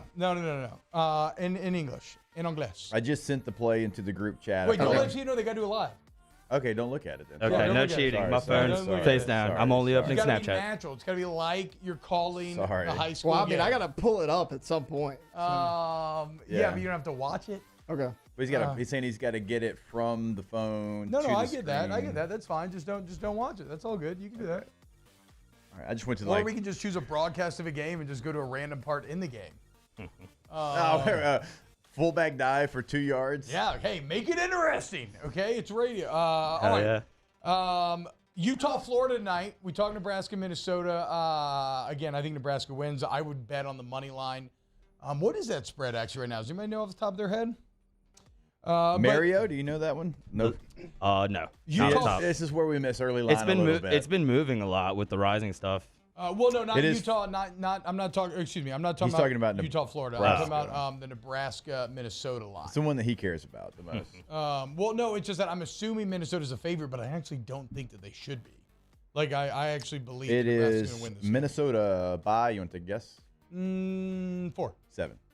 Really? Mm-hmm. Okay, so I don't know, man. I mean, all Nebraska does is lose by less than 7. So if you just want to take the +7, I'd feel really good about that. Again, I'm going full money line tonight. Utah -4.5 yesterday. Me and Jake got a little hot and bothered. Immediately went and placed a wager on it. We expected Cam Rising to play. Didn't think you'd be able to keep him out this game. They've been calling a game time decision. He's been saying he's feeling great. But it comes out yesterday, Kyle Whittingham announced, Jake, no Cam Rising tonight. I know, and one of the biggest shockers of the early portion of college football season, I thought there was no way that you were going to be able to keep him out of this game. And we had Bill Riley on off campus, who's the voice of Utah football, and they didn't even know to that point. They felt like it was still a decision. It was kind of up in the air, but they didn't know. And so he was giving us a book on Barnes and Johnson. Barnes has played, but it's not been very consistent. So this is, I mean, it's moved the line for sure. I mean, what did it start at, Mario? Do you remember? The Nebraska game? No. Sorry, Utah, Florida. Oh, it was like 4, right? It's 4.5 now, but it started well over a touchdown. Back in the summer, it started 9.5. Yeah. Utah by 9.5. Oh my God. And it's been one consistent fall. Yeah, I'm trying to figure out which omen from the gambling gods I want to follow because we had the 13-foot alligator the other day. But yesterday, I showed y'all in the group chat, I went to Burger King, and the ketchup packet had Utah on it with the mountains in the background. Yeah, well, the gator was killed, so I don't know that was an omen to bet Florida. Maybe. So I think that's 2 omens to bet Utah. Okay. Okay, yeah, I can kind of see it. Mario loves nothing more than a flat-ass burger. And so he was eating that burger yesterday, and he had his Utah ketchup packet. That's a sign. But would a flat burger actually be a sign for Florida? Because wouldn't Utah burger be more like mountainous, like bigger and thicker? So maybe the flat burger's actually, because if Mario likes it, but then I don't like a flat burger. So is that another anti-Florida sign? That's oof. That was the flattest burger I've ever seen in my life. You couldn't see anything in between the buns. It was just like the egg. It was like when a cat like sneaks through like underneath a door, and you're like, "How'd it do that?" Like that burger was breaking space time to be so flat. There was no meat. Man, y'all tripping. This is delicious. Right off the broiler. It was the saddest meal I've ever seen in my entire life. Just the flattest burger, some plain ass looking fries, all on a paper plate, and not like a white paper plate, but one of those kind of like paisley decorated paper plates that just make everything look a little bit cheaper and a little bit sadder. It was it had me rolling though, and how sad it was. So Utes win and cover. Got you. I still like them too. I do. Being at home is such a big advantage. Being in that element, it's hard to, in a 2-day time period, get used to the altitude. You can't do it. I mean, there's been studies out there. It takes at least 5 to 7 days to acclimate yourself to the altitude. They're not going to get it done in a day and a half. I agree. And for the football reasons and not catch-up reasons, I think Utah's a good pick. Like, the revenge factor is definitely there. Oh, yeah. Anthony Richardson played out of his freaking mind in that game last year. People were comparing him to Cam Newton, and they still almost lost the game. Well, not only that, like, we saw it yesterday, like, the first out-of-conference road game in how many years? Like, when's the last time they've actually gone as far as Utah? 92, they went to Syracuse. What's the furthest they go? LSU? Maybe Texas if they play A&M every now and then? Like, when's the last time they've actually been that far? That's true. I mean, like you said, you got to acclimate yourself anyways, but especially them who never go out there. Can we get the picture of Mario's burger out of the chat actually as well, so we can give some context to this conversation? But okay, let's talk about the 2 quarterbacks then, because it's not worth just completely glossing over. Junior Bryson Barnes is someone who you would think would get the start. Mm-hmm. He started last year against Washington State when Cam Rice was the late scratch. In that game against a pretty good Washington State team, he went 17-27, so 63%, 175 a touchdown, and no picks.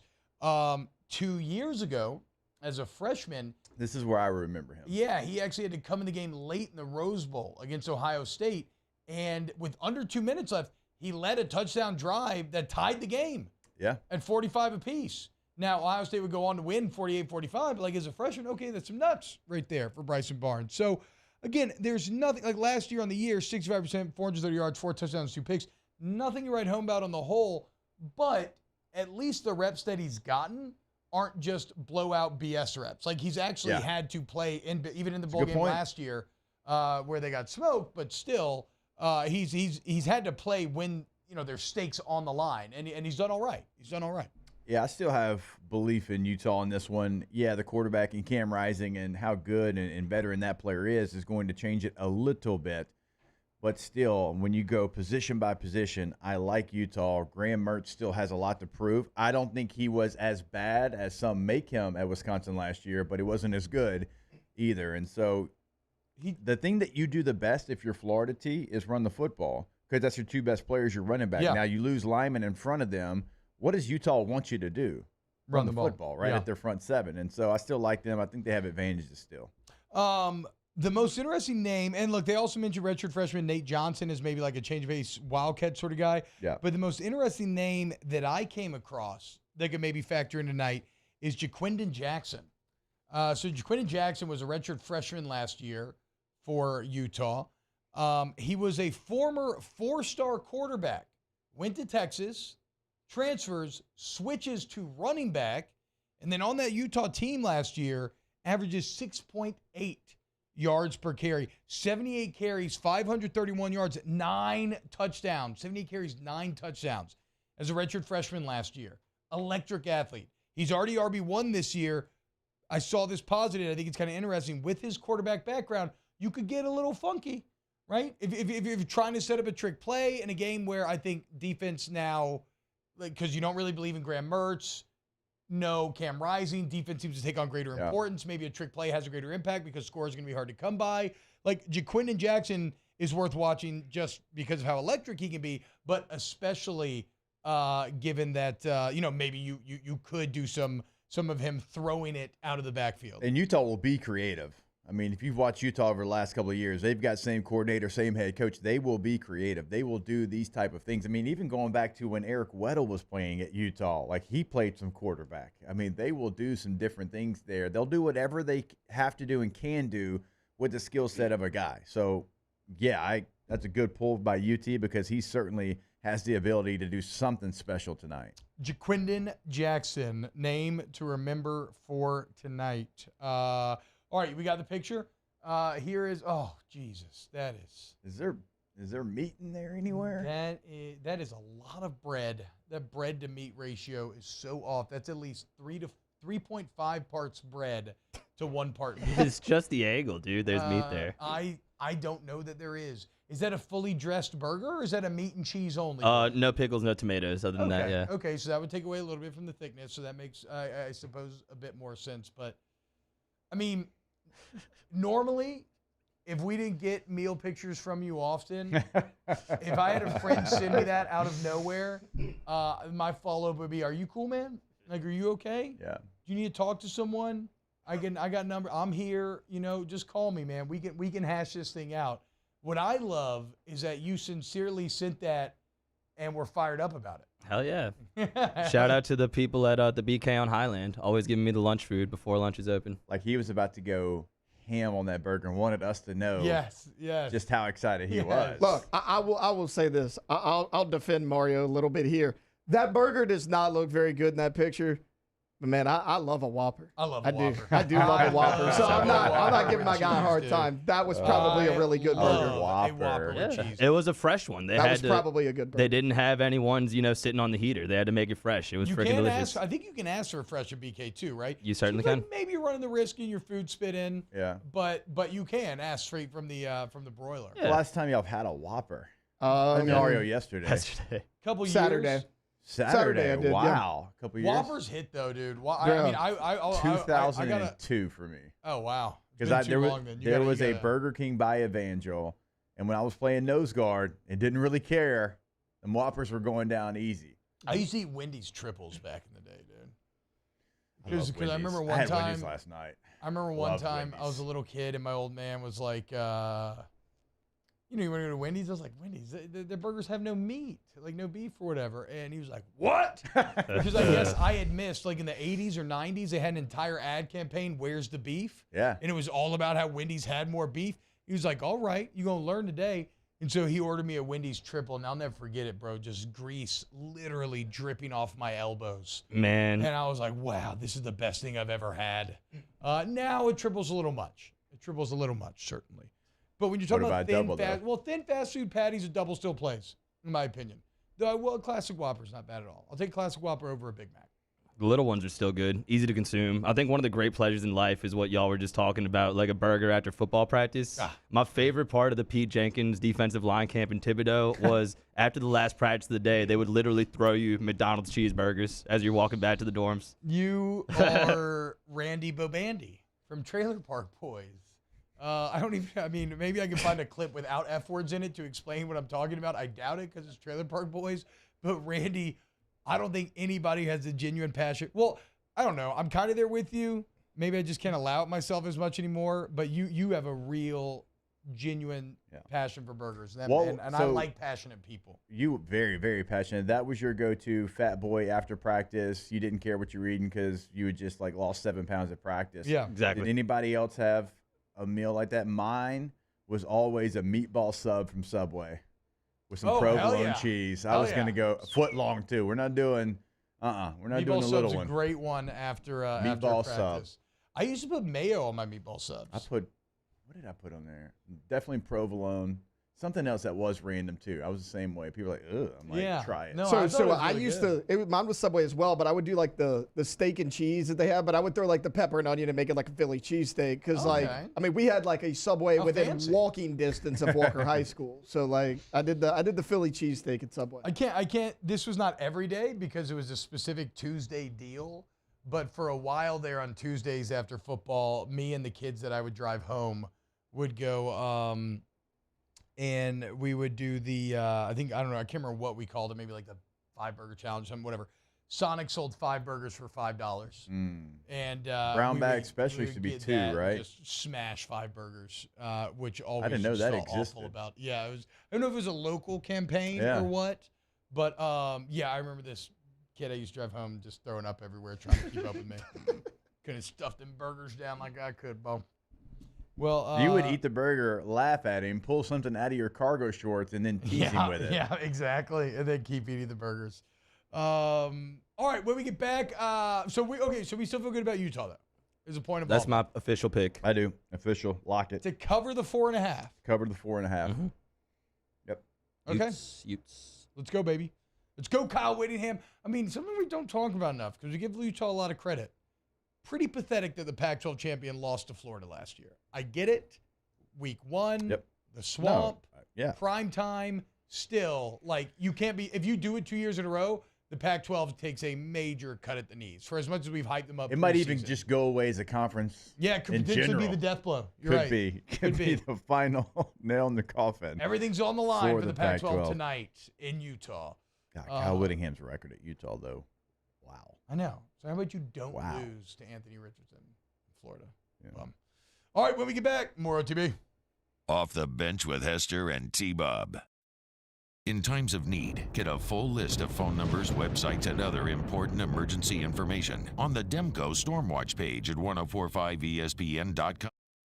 Gulf Coast Bank and Trust is giving our customers the power to bank anywhere, anytime during this challenging event. And we're right there with you. Our mobile banking app is a smart way to manage your money and time. Gulf Coast Bank and Trust, the bank that cares about you. The importance of doing this fortified program and offering it to people down here is, number one, the only real chance you're going to get to do this is when you put on a new roof or build new.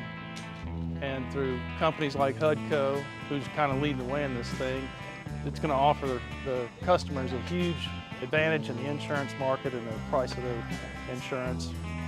You know, we're not looking to make a fortune off fortifying. We're trying to give you a better product than our competitor at the moment. I'm trying to do something that he can. I'm trying to give you something better. So a lot of these insurance jobs, you're getting a re-roof, you're only paying your deductible. Let's sit down and talk about the fortified and let's see what it does to your insurance premium. You're getting a steal. Yeah. You're getting a brand new roof and a fortified certificate for your deductible, essentially. And I think we're rocking and rolling.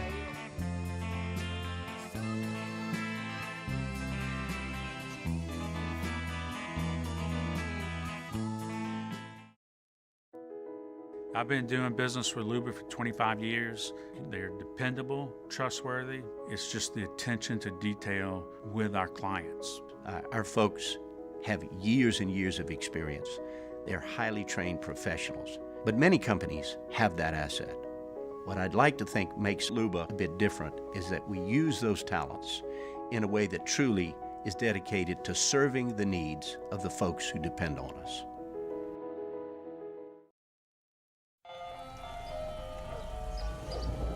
Hey there, little buddy. What's the matter? What's the matter? My windows, siding, and my door. That's what's the matter. Relief Windows can fix all that. I got you. Pop, pop. What's up? Oh my gosh, look! Curb appeal. That's a good-looking neighborhood. ReliefWindows.com. Dylan Cruz here to tell you about Six Rings Baseball and Softball Camp. If you live on the North Shore and play ball, go to Six Rings Camps with former LSU assistant coach Dan Culinary. His knowledge is second to none, and your child will improve and have fun doing it. Camps were held at Coquille Park and Six Rings Academy in Covington with 4 sessions over the summer. Full day and morning only sessions are available from ages 7 to 13. Go to sixringsbaseball.com or call 985-206-9096. Learn the game to love the game.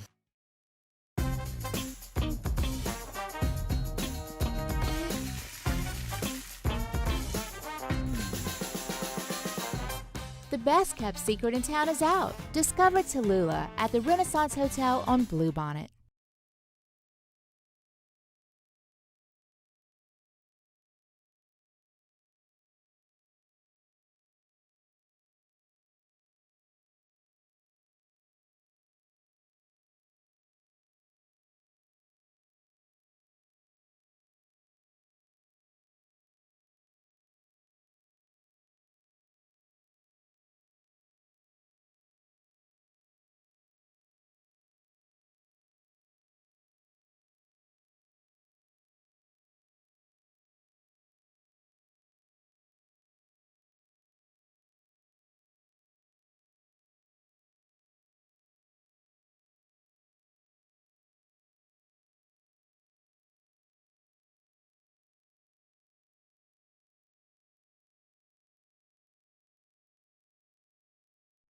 Moscona inviting you to join us for Thursday's AFR, presented by the Aesthetic Medicine and Anti-Aging Clinics of Louisiana. We'll head to Tallahassee to get a closer look at the Noles, and Mike Triplett joins us from New Orleans Football. It's AFR 3 to 6, 104.5 ESPN Baton Rouge.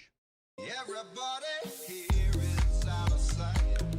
They don't bark and they don't bite. They keep things loose, they keep things alive. Everybody was dancing in the moonlight. Dancing in the moonlight. All-Star Toyota presents Off the Bench with Hester and T-Bob. ESPN Baton Rouge, New Orleans, Alexandria, and 1130 The Tiger. Is that it? Hannagriff did a South Park reference yesterday. Okay, Mario. We might as well call this the Mario Hour because Mario keeps hitting me with things that are impossible to ignore during the commercial break. The latest of which, you had a run-in with Jared from Subway during Mardi Gras. Oh my God. I'm going to tell this on the air? Yeah, I mean, it's not like an overly scandalous story. Okay. Yeah. That we know of. Yeah, exactly. I mean, he may be leaving details We out. don't know I what wasn't may there. be repressed or Yeah. deeply hidden in your brain. So what happened, though? I was, I think, like 8 or 9 years old. It was a Mardi Gras parade in Metairie, like by Lakeside Mall. And Jared was like one of the celebrity people riding in the floats. And I was asking for beads, you know. And he's like, "Do you know who I am?" And I immediately... He's on the float asking you on the ground? Yes. Like, What? right in front of the neutral ground where I was standing. And he was like, "Do you know who I am?" And I'm like, "You're the Subway guy. You're the Subway guy." And he threw me like a ton of beads. God, what a weird. You know who I am? That's what I'm saying, dude. I think about that as an adult, and I get so uncomfortable for There's so many reasons. There's so many elements that are weird. First off, it's not one of the big New Orleans parades. We're talking, you said Lakeside, by Lakeside Mall in Metairie? You said, yeah. okay, hell yeah. So already you're by Lakeside Mall at a parade. Then it's like, I can just imagine the planning committee. Somebody's like, I think I got an in with Jared from Subway. I got like a cousin that knows his manager. I mean, like, okay, yeah, dude, Jared's huge. Or he used to be huge. Now he's not. He was in his prime back then. Yeah, that was no, that's what I'm saying. But like, you know, he slimmed up and everything. Jared from Subway, yeah, let's get him. Then, for the fact that him asked some random little 9-year-old kid, Chubby. do you know who I am? So chubby watermelon kid just wanted to catch some beads. While he's on the float, not even having like just like I thought you were on the float with him. No. And he asked you that. He's on the float looking down at you, yelling, "Do you know who I am?" And this little 9-year-old Wait, is like, wait. "Yeah, I It would guess be you're Subway way guy." worse if Mario was on the float with him, though. No. I don't know. I think it's worse that he was down on the ground. That's weird. Well, yeah, because you're right, because he did like single out Yeah. Mario. Like, hey, like- had him in his crosshairs.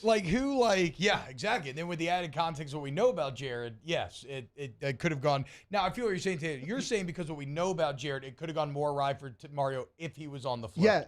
Yes. But that conversation, sans Jared's pedophilic allegations, makes more sense if Mario's on the float with him.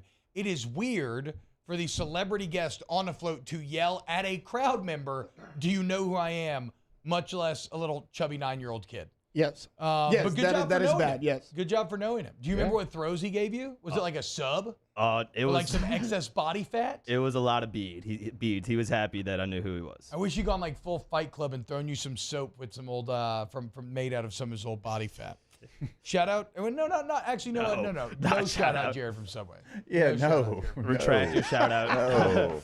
Is he in jail? Yes. Yeah, like he's. Yeah. I don't know what his official sentence was, but he's in jail for like a long time. Yeah, I don't know that we'll see that fella again. Let's look up his prison sentence. Yeah. Until you're at a parade in Mobile. You look up, you're like, oh my God, it's Jared. It looks like he was sentenced to 15 years in 2015, so he would still be in jail. Oh, old boy's getting close if he's behaved well. Well, Time served. there's a lot that we could say, like when you go to jail for that, and we'll see.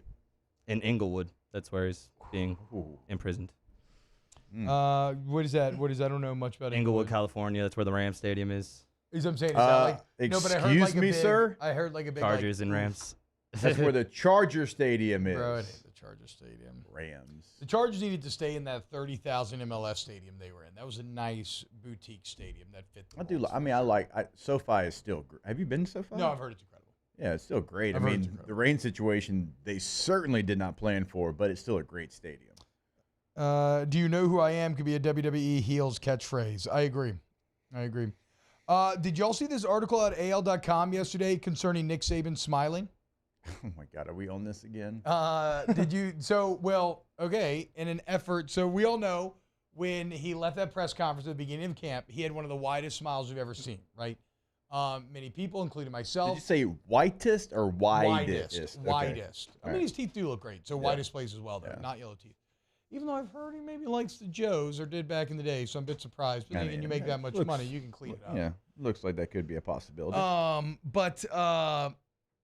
Well, I gotta say, take a bow, Matt Stahl from AL.com. This insane, wonderful human being sat there and with the AL.com staff watched every every camp press conference that Nick Saban did from 2017 on to try to find correlation between the amount of time smiled and championships won. And it's an interesting window because from 2017 to 2022, what they do, they won 2 natties, they lost in 2 playoffs, and they did not make the playoffs 2 years. So pretty even spread there in terms of results. What he found in 2017, Saban smiled 6 total times for a total of 1 minute and 18 seconds out of nearly 2 hours of full press conference time, meaning in 2017, a year they would go on to win the Natty, he averaged 1.18% of his total time smiling and averaged less than 1 smile per press conference, 0.75. So not the happiest, but they won the Natty. In 2018, I don't know exactly what was going on. It went down. He only smiled 0.63 smiles per press conference. The percentage was 1.44% of the time. Alabama would go on to lose the national championship. In 19, the downward regression continued. This year in which he missed the playoff and go on to win the Citrus Bowl. He only smiled 0.57 times per press conference. In 2020, Jesus, COVID got to everybody because although Alabama would go on to win the national championship, Jake, with maybe one of the most legendary teams I've ever seen, even though I think they're very overrated, asterisk year, Saban smiled just 2 times for the entirety of camp. Just twice did those lips crease upwards on the outside. Only a total of 28 seconds for the entirety of camp. And he's doing these through Zoom. He's probably just extra angry all the time. Only 0.25 smiles per availability. In 21, it was much the same. Just 2 smiles. Or, in 21, just 2 smiles for the entirety of preseason camp. And last year, it was up a bit. What's maybe interesting about this year is, and it sounds crazy, he has spent, all those percentage numbers, like 1.2, 1.3, 1.4. Nick Saban has spent 3.42% of this preseason smiling. 3.42, well over double any other year that he has. I don't know exactly what that means, as there appears to be no correlation. For instance, he won a natty in 17, in which he was smiling second most, and he won a natty in 20, in which he was smiling the least. That is. But just know we have a happier Nick Saban on our hands than we have ever had previously. This picture was taken July 2022. He's smiling, and they didn't win the national. This is on my phone. I took this. No, but you're missing the point. 2022. You're missing the point. Of course he's going to smile when he sees an ex-player. No. We are talking about press conference. No, we're talking about preseason. The man smiles. No, but that's not the argument. The argument is not that he not smiles. He never smiles in press conferences. And objectively, while we can't correlate success to smiles, we can say objectively, factually, he is smiling more this preseason than he ever has before. Maybe the old dog's softening up a little bit, Oh, there's no doubt. He's He a grandpa now. told me as much. That's what I'm saying. And he literally said, because I'm a grandfather now. I'm happy for him, man. I'm happy for him. 2 smiles? You can't be doing 2 smiles for an entire preseason. And he did it 2 years in a row. It's miserable. Like you mentioned, maybe he's smiling for non-football reasons. Which is good. That's fine. Yeah. I'm fine with that. Again, because T-Bob, credit my there's dude's no quarterback correlation to success. My dude's quarterback's Jalen Milroe. He ain't smiling. Not because of that. Well, maybe not because of that, but it's also not pissing him off to the point where he ain't smiling. Yeah. And we've seen him not smile before a lot, obviously. So that's fair. That and others seems to be making people doubt him, which is why they think he's smiling. I think he likes being doubted. That was also one of my takeaways, right? Maybe Nick is human and happy. Maybe he likes being doubted. But he's not really being doubted. That's the whole thing. The media chose them to win the SEC West. When you look at the polls, they're top 5 in the country in every poll. Game Day has every single panelist saying they're going to win the SEC. If there was any other team with any other logo and any other head coach with who they have coming back, who they don't have coming back, you miss a quarterback that was number 1 overall pick. The edge rusher was number 3 overall pick. The 2 best positions in football right there, the most important positions. You didn't replace those guys. Is Dallas Turner a good player? Yeah, but don't you think he benefited from having Will Anderson on the other side? You did not replace Bryce Young. Who are the weapons on the outside? You got 2 new coordinators on both sides of the football. If any other team had everything that we're talking about, they would be in the teens probably. See, look, there you go. Doubting right there. That's what Nick Saban's playing for. No, they're getting the benefit of the doubt. And they've earned it. They have earned that. No other team would be in the top 5 with everything that's surrounding that 100%. program, with who they have coming back and who they lost. But this is what we talked about yesterday with Georgia and Alabama. They both now they have a rat poison paradox where they both will yell at you about how they're consistently doubted as they're also consistently picked to be champions. So, yeah, they can both miss me with that BS.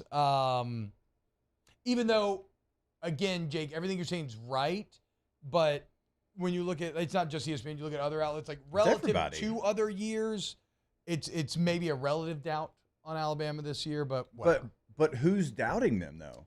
Like Josh Pate had them in his college football playoff. Yeah, Game day, everybody had them in the playoff. And that's the thing. Everybody spent so long in the offseason going Georgia. Some people are seeing real estate to be had going Alabama, right? Because we're talking about Michigan, we're talking about Georgia, and all of a sudden people are like, well, wait, what if I just say Nick Saban?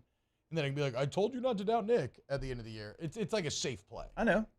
And if they do it, it's yet another feather in the cap for Nick Saban. It'll be another reason why he has been the biggest feather, a top 3 coach of all time in college football. Oh, wow. Not even giving that man top 1? I give him top 1, but even if you don't like him, you're going to put him in the top 3. Yeah. I mean, even if you're a hater. Even if you hate him, he's number 1. It would be another example of him doing what he does. And then, again, if it happens, you tip your cap and you're like, my God, again? How's this man continue to do it? But if you're just looking, if it was like no logos, plain jerseys, a la Penn State with no stripe, okay, you would be like, oh, man, yeah, ooh, 13th, about 13th in the country. Yeah, but it's not. But it's not. Alabama, so now they're in the top 5. And he smiled 3.7% of time this camp. More to be next. Off the bench with Hester and T-Bob. You know, when your toilet breaks down or your pipes or you got water or your water heater goes out, like, these are not things to smile about. But when you call 925-8552 and you immediately get in touch with Central Plumbing and you take advantage of the 24/7 emergency service, the fact that everybody's licensed, bond, insured, the flat rate price structure, and the great warranty that comes after the fact, well, that's going to leave a smile on your face. Because your plumbing problems are going to be fixed, and you're not going to lift a finger until it's time to flush. Then you should lift your finger. No, you don't. Because not flushing is You perfect. don't have to lift it. You We'll press lift it it down. to press down. Or you can just Lift it. like If you lean don't your lift whole it, body. Yeah, no. It's If a you lot of don't- work. If you don't lift it above Yeah. the handle, you can't push it out. Hmm. So the only time you should be Yeah. lifting a finger is to flush, wash your Yeah. hands, Yeah. or lock the bathroom. You can also hit it with the foot. You know, if you're in a public restroom, you don't want to. But anyways. Done it before? Yeah, certainly done it before. You should go to centralplumbing.org, centralplumbing.org. Our listeners fire off their opinions on the jimsfirearms.net hotline at 499-1045. Keep listening for your next chance to shoot us your thoughts with the jimsfirearms.net hotline on 1045 ESPN Baton Rouge. Hello, Samantha, dear, I hope you're feeling fine. And it won't be long until I'm with you all the time. But until then, I spend my money up right down on my last dime. Come home, in Baton Rouge.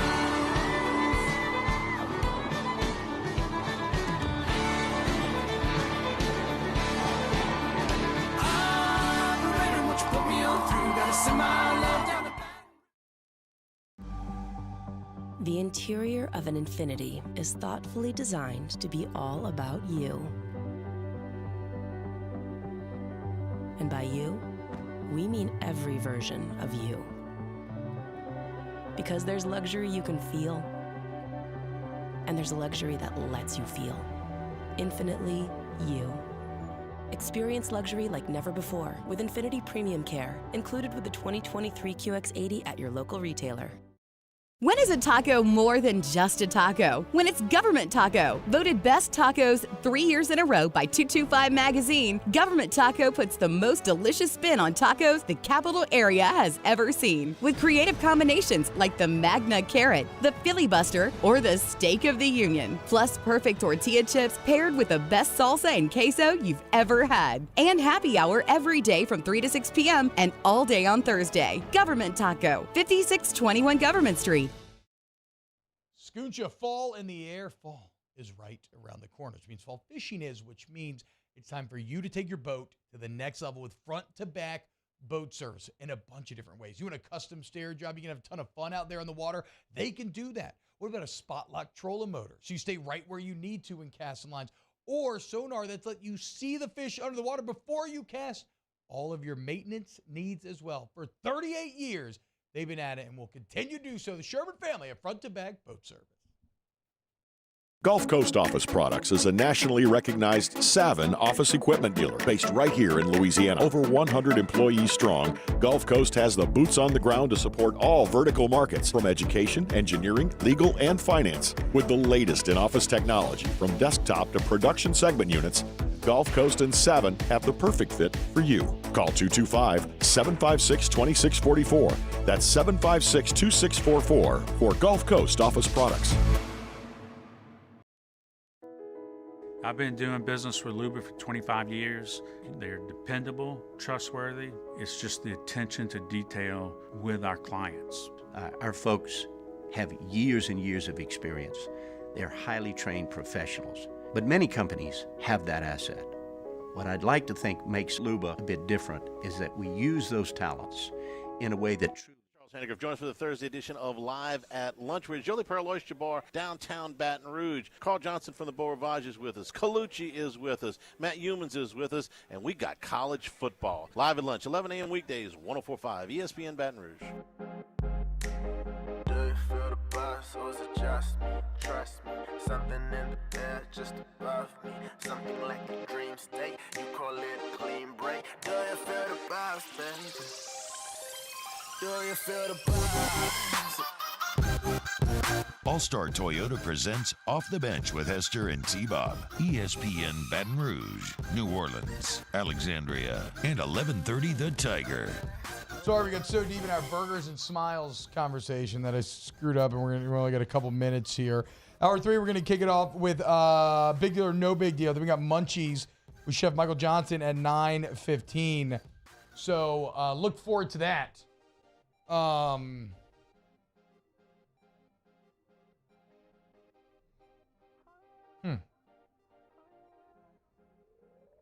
I don't remember what I was going to say.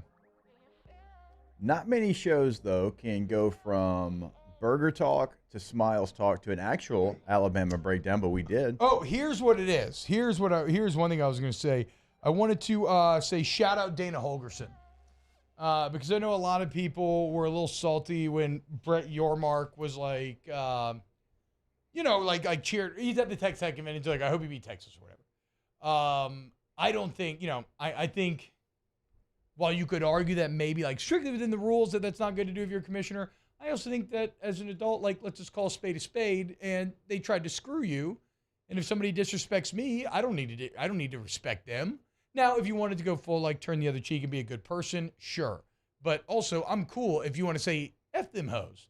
And that's essentially what Dana Holgerson said yesterday. He was asked about he was asked about Texas and Texas A&M, and he said, quote, screw them. They can go wherever they want. They don't want us, and we don't want them. Hell yeah, Holgerson. I agree. I mean, that's how, if I was in the Big 12, that's how I feel. They tried to kill you. But you survived. You did. You did survive. Your hairline didn't, but you did. No. Shout out Dana. Off the Bench with Hester and T-Bob. Electricity is all around us, and our families depend on it. Every day is sparked by the power of a cold drink or a warm meal, a movie night, and a comforting light at the end of a dark hallway. From sunrise to sunset, playtime to bedtime, our team is ready to take care of your electrical needs. Even in the case of an after-hours emergency, the light in your life shines brighter with Mr. Electric. When is a taco more than just a taco? When it's Government Taco. Voted best tacos 3 years in a row by 225 Magazine, Government Taco puts the most delicious spin on tacos the capital area has ever seen. With creative combinations like the Magna Carrot, the Filibuster, or the Steak of the Union. Plus perfect tortilla chips paired with the best salsa and queso you've ever had. And happy hour every day from 3 to 6 p.m. and all day on Thursday. Government Taco, 5621 Government Street.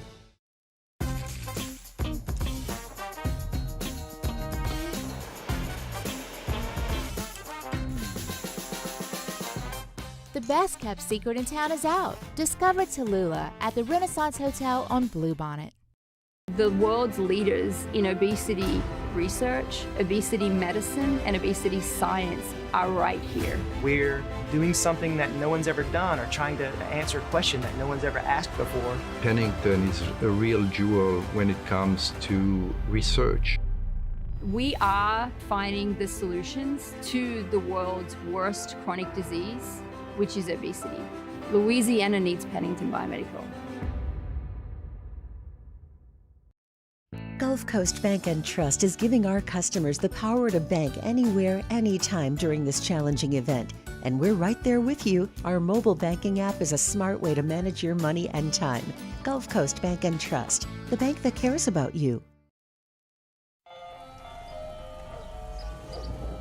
Hey there, little buddy. What's the matter? What's the matter? My windows, siding, and my door. That's what's the matter. Relief Windows can fix all of that. I got you.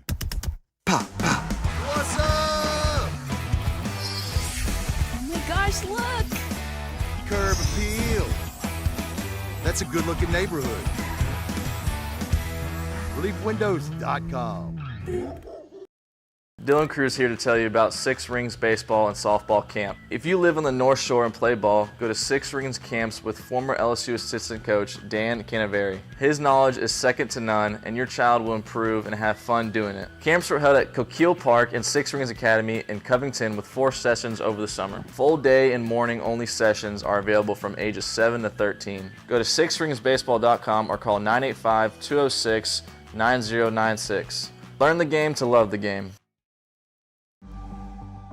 The interior of an Infiniti is thoughtfully designed to be all about you. And by you, we mean every version of you. Because there's luxury you can feel, and there's luxury that lets you feel. Infinitely you. Experience luxury like never before with Infiniti Premium Care, included with the 2023 QX80 at your local retailer. Scooncha, fall in the air. Fall is right around the corner, which means fall fishing is, which means it's time for you to take your boat to the next level with front-to-back boat service in a bunch of different ways. You want a custom stair job, you can have a ton of fun out there on the water. They can do that. What about a spot lock trolling motor? So you stay right where you need to in casting lines. Or sonar that's let you see the fish under the water before you cast. All of your maintenance needs as well. For 38 years, they've been at it and will continue to do so. The Sherman family of front-to-back boat service. Follow us on Twitter at 1045ESPN to cast your vote in the Citizens Bank and Trust poll of the day. Vote daily inside Off the Bench.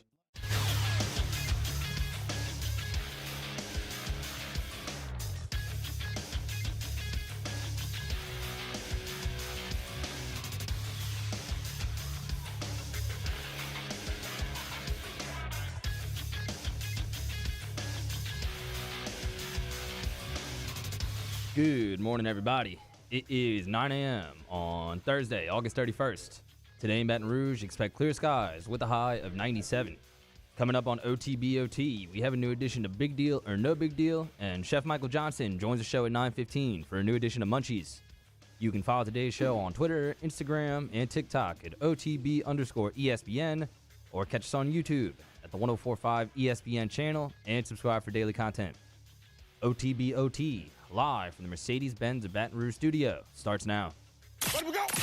All-Star Toyota presents Off the Bench with Jacob Hester and T-Bob Hebert. Yeah. Off the Bench with Hester and T-Bob. Hey, P, they said I got to come off the bench. All-Star Toyota presents Off the Bench with Hester and T-Bob.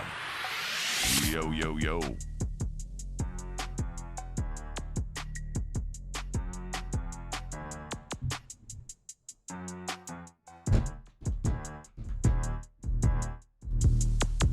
What's up, y'all? Oh, Taylor, what you think, Bo?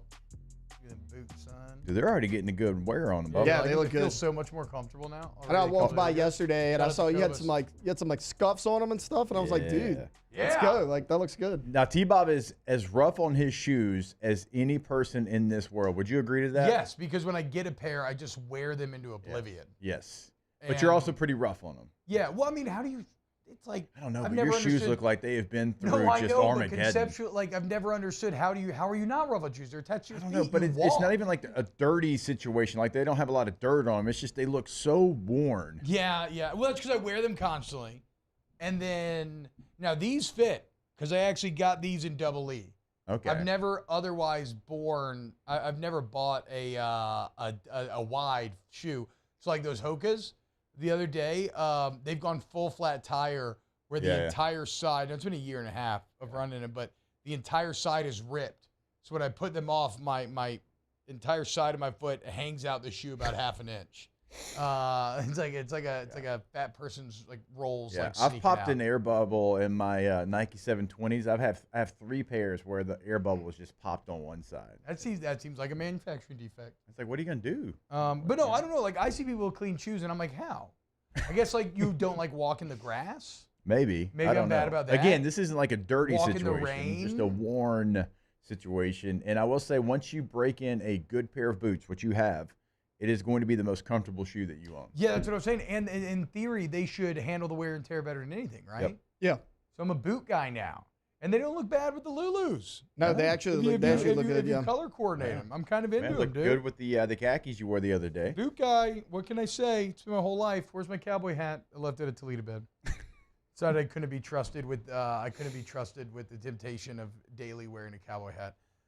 You left it on purpose? Yeah. Oh, wow. I made it into a lake hat.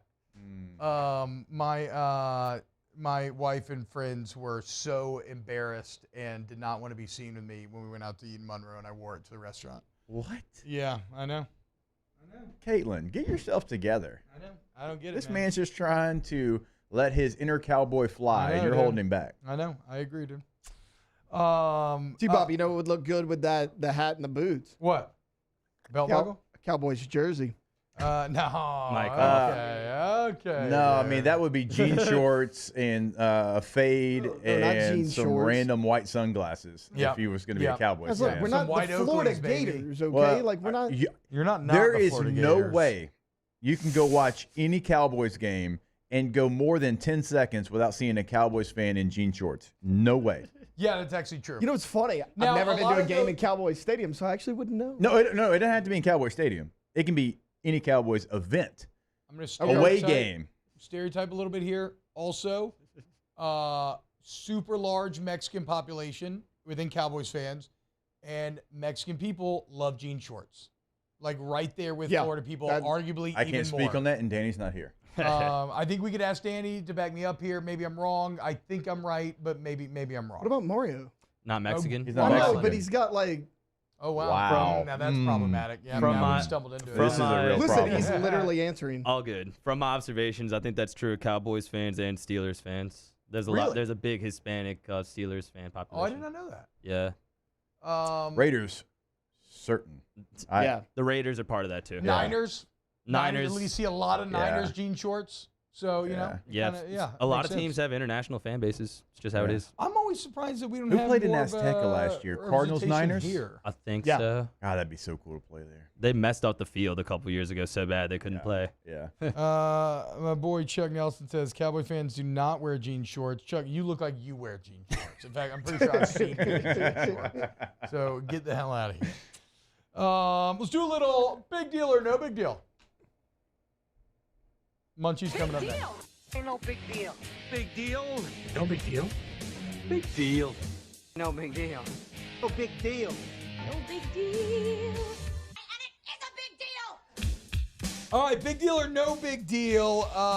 Movie theaters going to be showing some college football this year, as ESPN has struck a deal with, I can't remember the company's name, but I think it's going to be in Cinemarks, but they're going to show 75 football games in movie theaters this year. This includes like the playoffs and natty. In fact, Sunday's game, you could go see it in a movie theater if you wish to. Big deal or no big deal? I'm a moviegoer, a movie lover, so for me, it's a big deal. Now, my wife would say, ain't no way in hell I'm taking you in public to watch an LSU game with the way that you act, so I don't know that I'll have the opportunity to do it, but I would love to do it. I think it's kind of cool. Come to Don Juan, you get the people fired up, bruh. It sounds fun. You know, I don't know. I don't like watching games in public with like too many people I don't know. I know. I don't want people judging me. Ooh. Yeah, no. And people give opinions. Nah, I'm weird. But I would do it once just to get the experience. I'd do it for a non-LSU game. Yeah, like if it was a game Tonight, that I didn't I'd do it care for about Utah, or Florida. something, like or if it was like a bowl game that LSU wasn't involved in, like something like that. Like yeah, I'd give it a shot. Nebraska, Minnesota, I meant. It's weird, guys. You know me. My happy place on this earth is a movie theater. When I walk in, like Mario, I imagine at like a Burger King. You know the old cartoons where you have the smell wafting through the air, and when it hits their nostrils, they start floating, and it hooks them and pulls them over. Like that's what. Yes, that's what happens to me. Although I'm sniffing popcorn. We all know what Pepe was after. But we do. But that's me when I walk in. Like I float to the counter and I get that Coke Icy, I get that butter popcorn, and I'm happy as I could be. That said, I really thought about this yesterday because I thought I would like it. I don't know that I actually want to watch a football game in a movie theater. I'm kind of wondering, does etiquette still apply? Is it a situation is everybody going to be quiet because we're used to being quiet? The seating's not really conducive to talking. Right. I mean, I love watching at bars. You know, Yeah. Bars and house parties where you're mingling and you're high-fiving and you're hugging. Yeah. Yes. Yeah, I love to. I legitimately, I would not. Like, fan cave's different than, like, y'all had some fun in here because you could be whatever you wanted to be in here. Like, no, fan cave was fun, but no. I think Don Juan's more fun to watch the game. Okay. It gets crazy. It gets stressful. I love, one of my favorite parts about sports is riding the emotional roller coaster with other human beings who are on your same wavelength. Yeah, don't even know them, you're in that moment, though. Don't know them or anything, and you're hugging and high-fiving, and you're all best friends by the end. I don't know. Maybe that would happen in a movie theater. I don't know. I'm down to try it, though. That's what I'm saying. I've tried it once. No big deal. Big deal or no big deal, the college football playoffs has no format changes until the dust settles on realignment in the ACC. So remember, the Pac-12 is going to be involved in the 12-team playoff. The champion was going to get an automatic bid. Well, there's no Pac-12 conference, and so they were going to get together and figure out what to do, but they're not going to do that just yet because there still feels like there's going to be some potential movement with 3 teams potentially joining the ACC, and so nothing at this moment. Big deal or no big deal? I mean, it's a massive deal because with the dissolution of the Pac-12, we're down to 4 auto bids, right? I mean, I think it was going to be. Was it 6 auto bids? Was it the Power 5 and then the highest rated group of 5? It was. Excuse me. So 5 auto bids. I misspoke. I apologize. I wasn't lose, sure. I guess the overall point is we lose one of the autos. So does that become at large then? That's what they got to figure out. Yeah, they got to figure out what happens with that. I mean, to me, that makes sense. You just move it down one notch. You get the 4 autos, you get the group of 5 auto, and then everybody else is at large. Not that hard. But now what's interesting was previous you had the 6 seeds, the auto bids, and the top 4 ranked were going to get buys. Now, do you just give the buys to the teams that win the Power 4? I would. Right? I think so. I would. Yeah. I think that makes sense. Just like in the NFL, we all play in different divisions. Your division might be much easier than mine, but if you win your division, NFC least. Okay, perfect example. We won the AFC West as an 8-8 team. Indianapolis was 12-4, but Tennessee was 13-3. They had to come to us for a playoff game, which we won. Right, so they were 12-4. They deserved to actually get the home game, but their division was harder than ours, and Saints, so Seattle, it happens. Yeah, Beastquake, 7-9. Yeah. So okay, it's a big deal because it determines the fabric of college football. Yeah, big deal. What you boys got? So the NBA, in my opinion, is having some credibility issues. Do y'all remember Patrick Beverly grabbing the camera and showing the referee that he made the wrong call? Well, yes. That was Eric Lewis. That was the referee's name. And Eric Lewis, out of nowhere, retired yesterday after 19 seasons. And in light of that decision, the league has closed its investigation into Lewis's social media activity after his alleged burner account on X, formerly known as Twitter, received significant attention back in May. And there was an account with the handle @CutliffBlair that was just commenting on all kinds of posts about Eric Lewis specifically. And there was also another post where his wife was named the head coach of George Mason, the women's team, and he commented congratulations on that. So they opened an investigation. Out of nowhere, a 19-year-old ref retired. Y'all can do the research yourself and determine whether or not you think he's dirty, but it's very sketchy that they didn't even finish the investigation, and he just mysteriously retired. Like, I got a problem with that, especially with the NBA and its history of officiating. So big deal or no big deal? I'm going to go... I'm going to go no big deal, even though I feel you, because of the Donahue things, all bets are off, because we've seen it in the past. The only thing is, I kind of feel like it's a fireable offense from a referee perspective anyway, just to be defending yourself from a burner. Like, I don't think it has to extend to cheating. Yeah. I think because in the NBA's mind, that is showing that you are way too wrapped up in your own reputation and everything, where ideally you need to be like the sideline. Yeah. You just need to be a part of the game. Like, you don't need to care about your ego in that case. No, and I left out the part where the handle said he was his older brother. Like, it was Eric Lewis's older brother, not Eric Lewis himself. But that's the exact same defense the old Sixers GM used when he got popped for this exact same thing. Remember having burner accounts, Jerry Colangelo? Right. How y'all have time to have burner accounts? It's unreal. Like, I can't keep up with all the social medias that I have. Yeah, rabbit ears. These guys are just so sad. I don't know. It's like when LSU used to get, and credit to this current iteration of the LSU staff, they seem to be better about this, but it's like when LSU used to get like so mad if you like said something negative about them on the radio. Like, okay, well, go win. Okay? Like, don't get mad at me. Go win. I don't know that I've heard from the new staff ever. Never. That's what I'm saying. Good, because why should they? Right. Lions do not concern themselves with the opinions of sheep. And if you understand that ultimately, if you do your job, everybody's going to praise you, then do your job. Man in the arena. The best part, the only time that's ever happened, the first time you and I met BK, when you were at the press conference and you took a picture and your shoes were in the picture. Yeah. And he had seen that picture of you taking a picture of him in the press conference with your shoes on the When seat. I tell you that sent me, and he was really chill about it. You know, he was like, oh, the guy, he kind of laughed about it. Yeah. When I tell you, because that was when we first met him, that sent me into a social anxiety tailspin.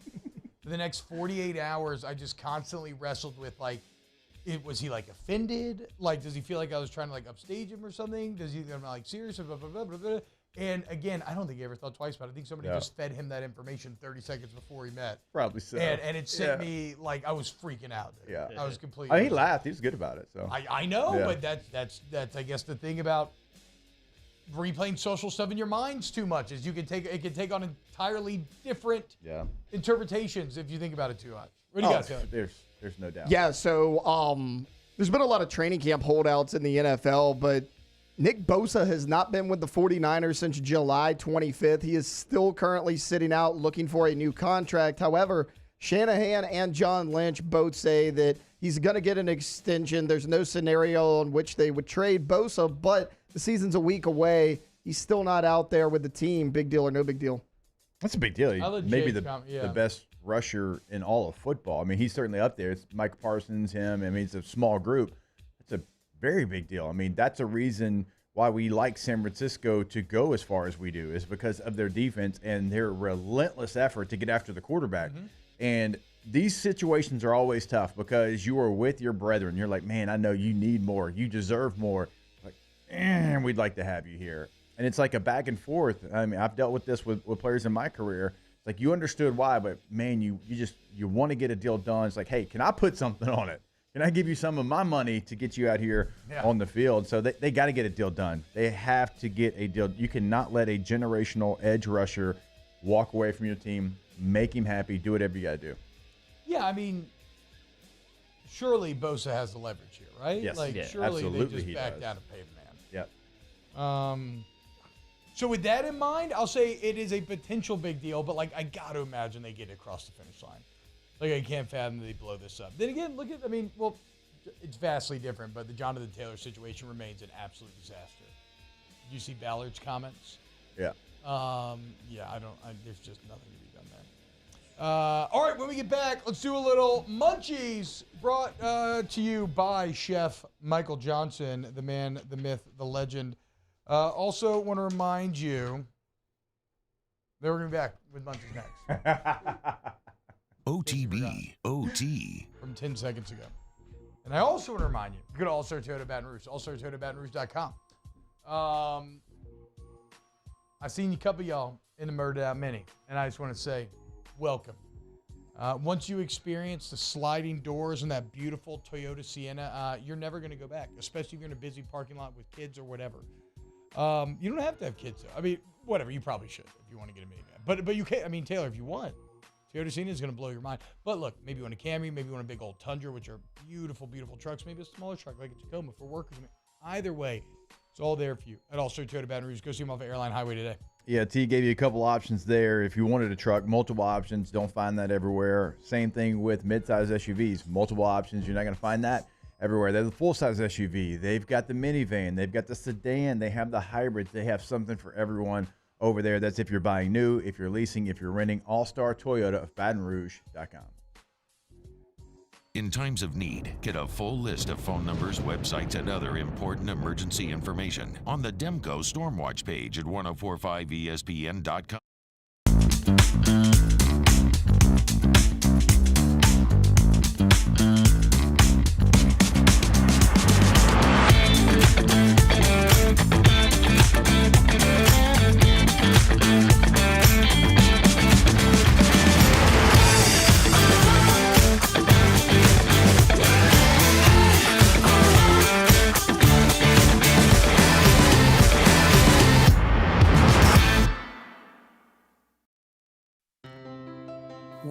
comes to ending cancer, we push forward, always working together for you.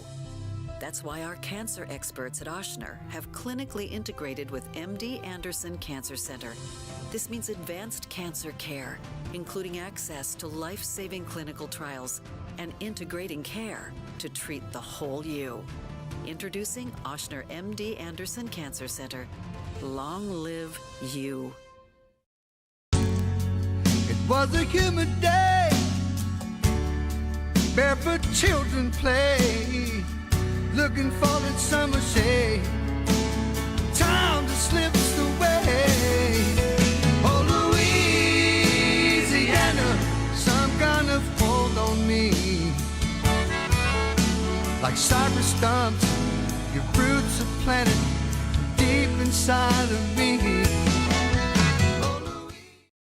When is a taco more than just a taco? When it's Government Taco. Voted best tacos 3 years in a row by 225 Magazine, Government Taco puts the most delicious spin on tacos the capital area has ever seen. With creative combinations like the Magna Carrot, the Filibuster, or the Steak of the Union. Plus perfect tortilla chips paired with the best salsa and queso you've ever had. And happy hour every day from 3 to 6 p.m. and all day on Thursday. Government Taco, 5621 Government Street. Gulf Coast Office Products is a nationally recognized Savin office equipment dealer based right here in Louisiana. Over 100 employees strong, Gulf Coast has the boots on the ground to support all vertical markets, from education, engineering, legal, and finance. With the latest in office technology, from desktop to production segment units, Gulf Coast and Savin have the perfect fit for you. Call 225-756-2644. That's 756-2644 for Gulf Coast Office Products. I've been doing business with Luba for 25 years. They're dependable, trustworthy. It's just the attention to detail with our clients. Our folks have years and years of experience. They're highly trained professionals, but many companies have that asset. What I'd like to think makes Luba a bit different is that we use those talents in a way that truly is dedicated to serving. Join me for a Thursday edition of the Hunt Palmer Show presented by Rouse's. Time to take a good, hard look at the Florida State Seminoles and Luke Johnson on the black and gold cutdowns. Hunt Palmer Show 1 to 3 weekdays, 104.5 ESPN Baton Rouge.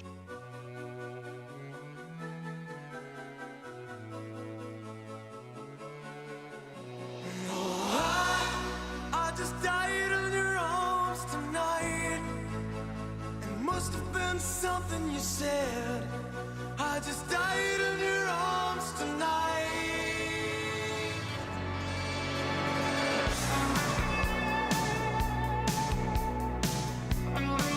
OTB OT with Hester and T-Bob on 104.5 ESPN Baton Rouge and 94.7 ESPN Alexandria. What's going on, y'all? Welcome back to OTB. It is 9:15 on a Thursday, which means it's time for Munchies with Chef Michael Johnson, where LSU's executive chef answers all of your culinary queries. Chef Johnson, what's up, man? Morning, guys. How are y'all? Doing a well. little How pep you in doing, the man? step, almost Yeah. like training camp was over and it's the season. Good. From Game Chef. day, baby. No rest. Hashtag Munchies. Chef, what is your favorite underutilized cut of meat? Any animal? Underutilized. Yeah, there's a few. The flat iron is one that I really love. So the flat iron comes from the tip of a sirloin, and it's if you tenderize it, particularly on a pig, right? So if you tenderize it and brine it, it's one of the. It would almost remind you of a strip loin, like that sirloin kind of mouthfeel, but with good moisture. The flat iron steak is something I truly love, and we use a lot of it here because it's lean. It's got good mouthfeel. You can use it for all kinds of stuff, like you kind of treat it like flank sometimes, or you can cut it as a steak if you treat it correctly. But the flat iron steak is, and it's on beef as well. You have to know where to find it from a pork vendor, because it's not something you find readily available. But the flat iron is definitely one that I really enjoy. And so, how do you cook it? You're saying, like, what's your favorite way to prepare it? If someone's listening, they wanted to. Well, if it's pig, I usually brine it overnight so that it has that salt content in it, and when you put salt into the meat tissue, it helps retain moisture because it is a lean cut of meat. So because it's lean, it has a tendency to dry out. So you can once you've brined it, you can grill it over high heat and it won't dry out, or you can even fry. Like we'll cut it up into little like niblets and deep fry it for like a pork char siu or something like that, or like Asian cooking in a stir fry where it's extremely high heat. Lean meats don't like really high heat because they get tense and tough. But when you treat it properly and you brine it, it'll tolerate some high heat and not dry out because of that brine. Sounds so Oof. All right, I got to move on from that one. All right, a lot of meatball sub talk on today's show. We talked about me back in the day when I'd go full fat boy after football practice. I would go to Subway and get a meatball sub with a little provolone cheese on top. So, Chef, with that being said, I want to know what would be your perfect meatball sub.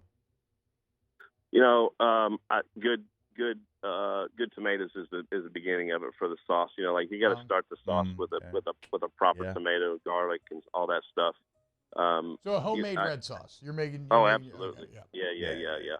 So here's the thing that I like to toast my meatball sub. So I don't know if I would actually cook the tomato sauce. What I like to do is put it on the sub and toast it and let that tomato sauce cook while you're toasting it, and it develops that way.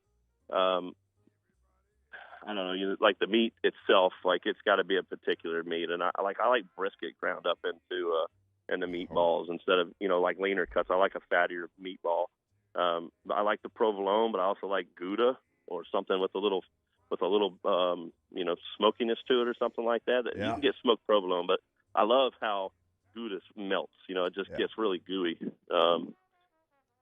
As far as anything else on there, a nice French baguette that's crusty on the outside and soft in the middle. So you kind of so when the sauce gets soft, the bread gets soft in the middle, but that crust holds like a Piro. You know what I mean? It's going to hold the sauce in. Yeah.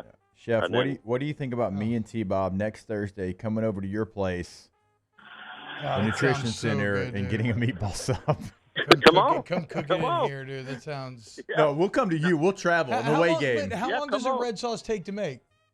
Not long. I mean, well, that's not true. If you're doing it to cook first, I like to cook it for a few hours and let it develop. As it cooks, those tomatoes, if you use San Marzano tomatoes, they're low acidity and slightly sweeter, so it doesn't take as long, but it develops as it cooks. Kind of like almost like an onion. Like you cook it over low heat and let those tomatoes melt versus like simmer and boil. And that's how the flavor builds. It's like a melting process almost. Now, do you guys know the mark of a really good sandwich? No. It's how you eat it, right? So, a really great sandwich, you kind of have to bend over a little bit. Yes. And eat it slightly angled away from your body. Yes. So nothing spills back. Yeah. on you, Hey, it's a stance. Like there's a certain stance you have to get. Yeah, no doubt about it. That's right. Great call. Yeah. Great call, Chef. Hashtag Munchies. What's on the menu for Sunday? We're closed on Sunday, so Monday is actually our victory meal because Sunday's day game and that's what I think they're getting the game. But is that catered over there, or how's that work? No. The meal on the road is going to be it's methodical. The day that they get there, it's going to be this meal. The day that morning breakfast is going to be, it's very methodical and very, very laid out. For a pregame meal is going to be, we vary it a little bit so that there's some variety, but it's clean carbs, not a lot of fats for a pregame meal. Like spaghetti and meat sauce, lean proteins, stuff that settles easily onto their stomach, so that when they take the field and start warming up and stuff, it's not sitting heavy. We don't want heavy foods in their stomach or fats and stuff in their stomach. Do y'all still feed them well-done steak? We were never allowed to get the medium rare before the game. We had to get it where it was like brown and charred. Really? Yeah. Yes. Yeah. Only the coaches got access to the medium rare. Yeah, no, we cook medium rare, we cook medium well. There's a variety of, right? And I mean, it's kind of strange to me. I'm not sure why they would do that. I think they were paranoid about somebody getting like a bug from undercooked steak, but I don't know. That's crazy. Well, that was a long time ago too, T-Bob. So Whoa, whoa. You're not straight. No, I'm sorry, you're bro. not. You're not. No, you're not. I mean, you're not wrong. wrong. It's 34 factual, years but old it's a now. straight. I'm 38. So the reality, Chef, you want to hear something that's going to blow your mind? Yeah, go ahead. Us talking about the 90s today is the Yeah. equivalent of people in the 90s talking about the 60s. Yeah, that's crazy. That's yeah. pretty awful. Anyway, Yeah. continue. Well, I was going to say the reality of cooking a steak, you know, it has its optimal amount of nutrient available at raw state. So when you cook it, you know, it's almost on a steady decline of nutrient loss. To the point where when you well done cook it, there's still some protein there, but you're cooking a lot of the nutrients out of it. You know, like the minerals and stuff. As that liquid comes out, which is not blood, it's actually water. It's water weight. It's red from. It's called myoglobin. But as it leaches out, you're losing nutrient from it. And so cooking it medium well to well, you know, it has less nutritional value to you. So, you know, eating a well done or medium well steak doesn't offer as much value nutritionally as a medium rare. Big dummies.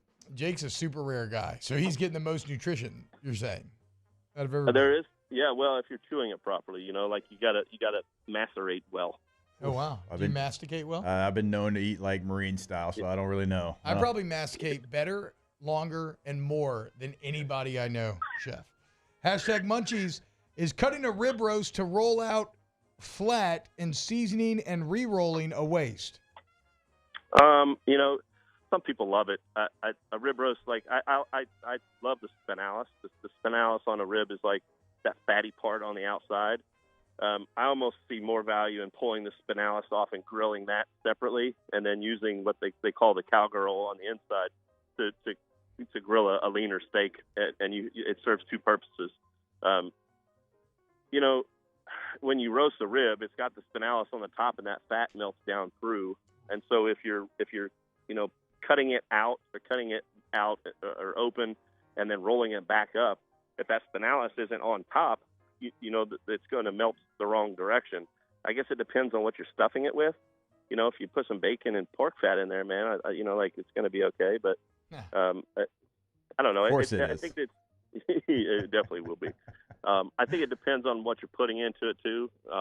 Like I like to put like a mushroom stuffing in my beef, kind of like a Wellington or something like that. But when you put too much product in a stuffed loin like that, and it's got too much liquid, it actually starts steaming versus baking, and then it cooks prematurely, and you don't get the same tender effect from it. So, you know, there's pros and cons to it. Chef, we talked about the meatball sub earlier, and you mentioned toasting that sandwich. Now, is toasting a sandwich? You got some questions inside the chat. Is that like a must on all of your sandwiches, or does it depend on the actual sandwich? It definitely depends on the sandwich. You know, like I like a toast when you're going to have a healthy amount of liquid to it, and you know it's going to soften up or something. But you know, if I have there's definitely sandwiches I do not toast. For sure. Chef, have you ever seen Eddie Murphy Raw, the stand-up from the 80s? I got McDonald's. Yes, when he's talking about all the juices and the bread's not toasted, and he's like, I'm sitting here with all this pink dough.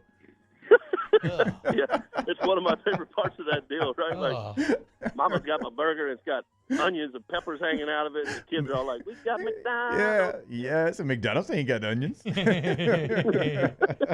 Hashtag Munchies, what is Chef's preferred appliance brand for the kitchen essentials? Stove, refrigerator, stuff like that. Vulcan Heart's really great. If you're at home, Wolf does refrigeration and it's just top of the line. I mean, there's some like German brands out there that are completely unaffordable for me. But if I'm looking for something that's industrial strength, that, you know, if you want that industrial look with some hardiness behind it, that's going to last for a while, Wolf is really great. Yeah. Okay, I think we're going to do one more here, Chef. Let me just find which one I want to end on here. Hashtag Munchies on a buttermilk biscuit with bacon, egg, and cheese. Is a fried egg the best version of egg to have, or just scrambled? No, man. I mean, fried egg is the way to go. And if it's me, I'm going to either do sunny side up or over easy. You know, like if you're biting dip in the into bread that egg. That's what my grandma used to say. God, if you don't have egg yolk dripping down your chin, you know what I mean, you're not doing it correctly. So it goes back to your sandwich rule, right? Yeah, right. Like you need to be bent over eating that thing, and then you sop it up with whatever else you got left on the plate later. Yep. Chef Michael Johnson, your culinary expert, the man getting this team ready for Sunday. Executive Chef at LSU Athletics every single Thursday, kind enough to make time for us here on Off the Bench. Chef, thank you, man.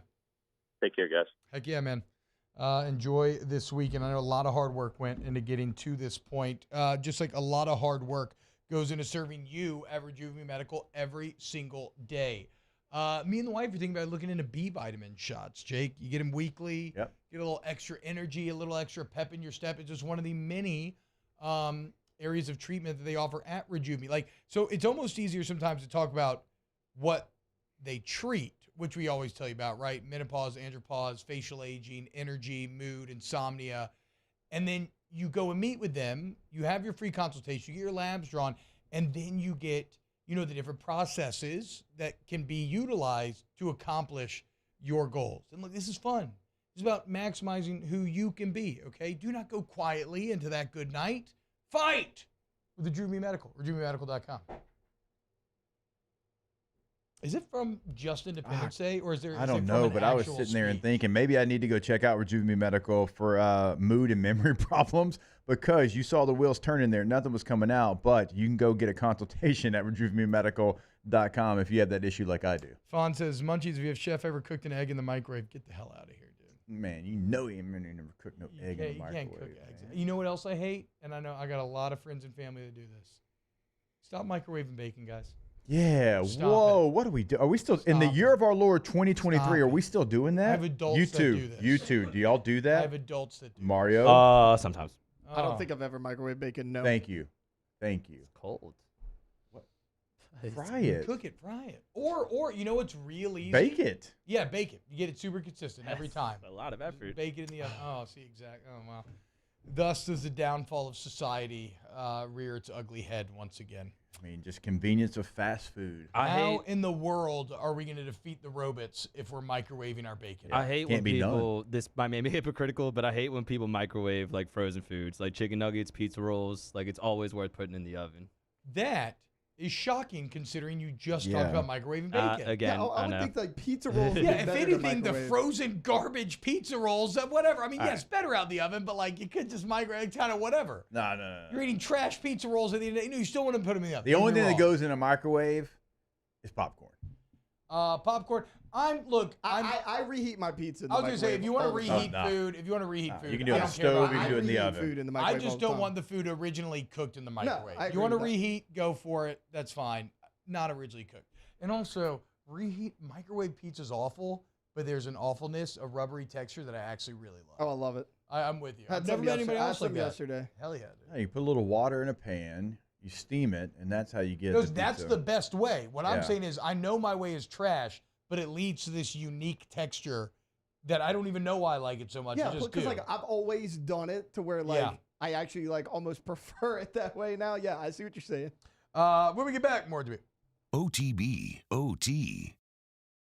Our listeners fire off their opinions on the jimsfirearms.net hotline at 499-1045. Keep listening for your next chance to shoot us your thoughts with the jimsfirearms.net hotline on 1045 ESPN Baton Rouge. Hi, I'm Brandon Landry, founder and CEO of Walker. Hi, my name is Dr. Craig Green. This is Ryan Terrio with HUDCORoofing.com. Hey, it's Matt Moscona. No matter how big your commercial roofing job, HUDCO can help. My patients come to me because they trust that I can get the job done at a high level. Ryan Terrio and Richard Tilley have the same level of trust when it comes to roofing. If you have a roofing issue, call HUDCO Roofing. Give us a call, 364-1007, and we'll come to your house and give you a free inspection.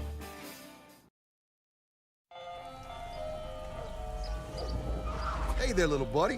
What's the matter? What's the matter? My windows, siding, and my door. That's what's the matter. Relief Windows can fix all of that. I got you. Pop, pop. What's up? Oh my gosh, look! Curb appeal. That's a good-looking neighborhood. ReliefWindows.com. Officially, it's a fridge full of beer. Unofficially, it's free AC. Coors Light, the official beer of everything unofficial. Dylan Cruz here to tell you about Six Rings Baseball and Softball Camp. If you live on the North Shore and play ball, go to Six Rings Camps with former LSU assistant coach Dan Culinary. His knowledge is second to none, and your child will improve and have fun doing it. Camps were held at Coquille Park and Six Rings Academy in Covington with 4 sessions over the summer. Full day and morning only sessions are available from ages 7 to 13. Go to sixringsbaseball.com or call 985-206-9096. Learn the game to love the game. The interior of an Infiniti is thoughtfully designed to be all about you. And by you, we mean every version of you. Because there's luxury you can feel, and there's luxury that lets you feel. Infinitely you.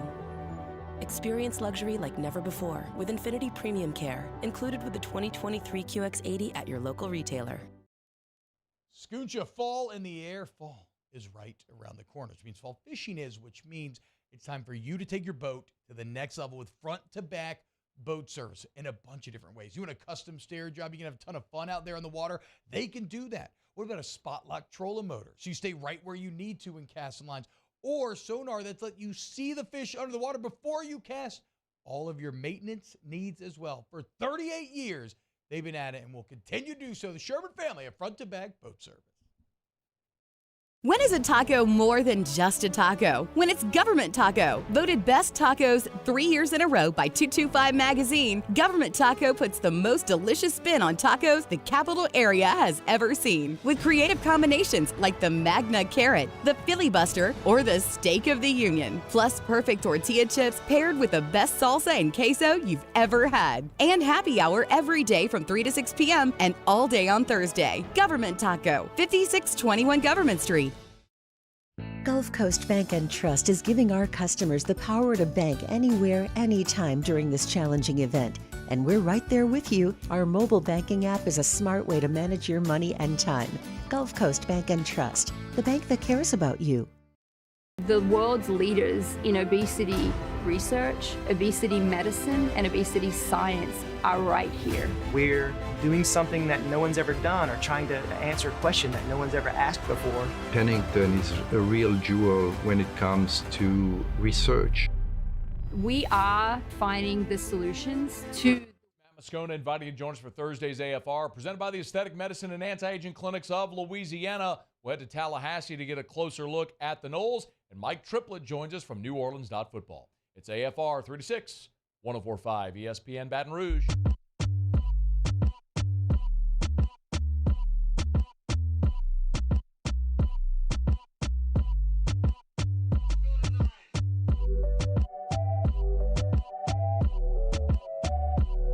OTB OT with Hester and T-Bob on 104.5 ESPN Baton Rouge and 94.7 ESPN Alexandria.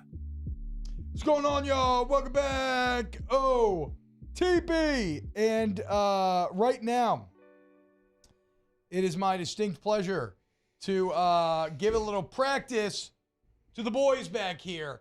As tonight, if you listen to the U-High call, is it tonight or tomorrow? Tonight. It's tonight, yeah. You're going to hear our own Mario Jerez and Taylor Sharp on the call. So Jake has sent them a random play. We're going to make them call it as if it was a radio call, and then we'll judge them. All right, boys, y'all ready? 1, 2, 3, go. Daniels in the shotgun. Emery's on his right hip. 3 receivers to the right, 1 to the left. 4-man front for Florida. We await the snap. Looks like an offside. No call yet. Here's Daniels in the pocket. Lets it go. Short side. Got a man. Contested catch is made. That's Jayden Jenkins. Touchdown.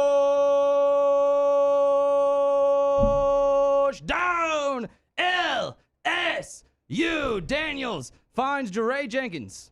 Mario, when you look at it, Daniels, he knows it's going to be a free play. He fakes a little bit to the left to draw that corner up. He takes half a step. Jenkins gets behind him. Perfect throw over the back shoulder into the back of the end zone. Great play there by Jayden Daniels. They did call the flag. Likely will be offsides against Florida, so it looks like the play will stand. What a play by Daniels. Okay, Yes, all we were missing is nice job, boys. that touchdown brought to you by Brown's Uber Construction. I didn't know he was going to go like his touchdowns like he does with the Spanish broadcast. Nice little twist to it. I had to. I Good missed job, it. guys. Hell yeah, man. Okay, Nice, never mind. boys. Oh, and by the way, Everybody should be fired up. Jure caught the last one on the Spanish broadcast against A&M in 2021, so that's very appropriate. Thanks for letting me do that. You know what I wish we could somehow we're speaking of LSU and how kind of some people, have been turning on them here before the FSU game. How much of it just goes back to the A&M game last year? You know what I'm talking about? Or like the Jayden Daniels anger, the conversations that are still taking place, the debates that are still taking place that arguably should not. How much of it just goes back to that awful showing against Texas A&M to end the year? I think a lot. When I was on, with Doring yesterday, he brought that game up multiple times. Crazy. EJ brought it up on Monday multiple times. Yeah, I know Hess. Last couple times we saw them, they're losing against A&M. They lost against Georgia. I'm like, fair, but also the Georgia game wasn't all for naught. I mean, there was plays that they made in that game, and outside of Ohio State had the most offensive success against them. And then let's not forget about the Purdue game. I mean, they went out there, played multiple quarterbacks, did whatever they wanted, controlled every narrative of that game. And so I get it. It was a bad team that you lost to, and you got pushed around by a bad team. But that was a long time ago, and you've had moments after that. Honestly, Jake, you make a good point. And look, I paused this play just to go back to it a little bit because, like you mentioned, Daniels getting more comfortable down the field. Because, look, the safeties here, they're playing at about 10 yards, but your corners are way off. Yeah. But Daniels knows he gets a free play, but watch what he does. Right, it's a snap of the ball. So he obviously is going to get the free play because that guy's going to jump offside. So he's like, I'm going to take a shot anyways. But look, looks to his left the whole way to draw that corner out. Boom, back to his right, over the outside shoulder. That's how Jenkins was able to beat him because he looked off of that safety so well. That's how you do it. And good job on Charles Turner snapping it when the guy comes across the line. And that was a 3-week stretch. Ole Miss, Florida, Alabama, where Jayden Daniels played as well as any quarterback in the country. True. I'd argue you can give me 3 games with any other quarterback. That's fine. I will go toe-to-toe with you, and I will debate you. During that 3-week stretch, he was as good as anybody. Now, here's the challenge. You've got to get that guy for a majority of the season, and when he's off, considered air quotes off, it can't be falling off a cliff. Not that he did, but it can't be. No, he did fall off a cliff sometimes. I would say Arkansas and A&M game. That's a cliff. That would be considered falling. Auburn, but still, that he wasn't as high for Auburn. But whatever. Yes, that's what you can't have. Can't have that low of lows. But I would bet on Jayden Daniels. And you can bet on Jayden Daniels' DraftKings Sportsbook app. Download DraftKings Sportsbook app today. Week 1 of college football is finally here, guys. Like I said, I got free money for you on Nebraska money line tonight, okay? You can follow me or you can lose. I bet on Utah. Don't know how great I feel about it. But here's the deal. You download the DraftKings Sportsbook app, promo code Baton Rouge. You bet $5 on college football. You get $200 in bonus bets instantly, okay? Take advantage of that deal if you're a returning customer. You got your parlays and everything else because life's more fun when you're in on the action. Must be 21 or older, physically present in Louisiana. Select parishes only. Bonus bets expire 7 days after issuance. Eligibility and deposit restrictions apply. Terms at sportsbook.draftkings.com/football turn. Licensee partner Gold Nugget Lake Charles. Game problem, call 1-800-GAMBLER, 1-426-2537. Ask the Bench coming up next. OTB, OT. In times of need, get a full list of phone numbers, websites, and other important emergency information on the Demco Stormwatch page at 1045ESPN.com. Follow us on Twitter at 1045ESPN to cast your vote in the Citizens Bank and Trust Poll of the Day. Vote daily inside Off the Bench, live at lunch on Palmer. And after further review, Citizens Bank and Trust brings you the Poll of the Day via Twitter at 1045ESPN.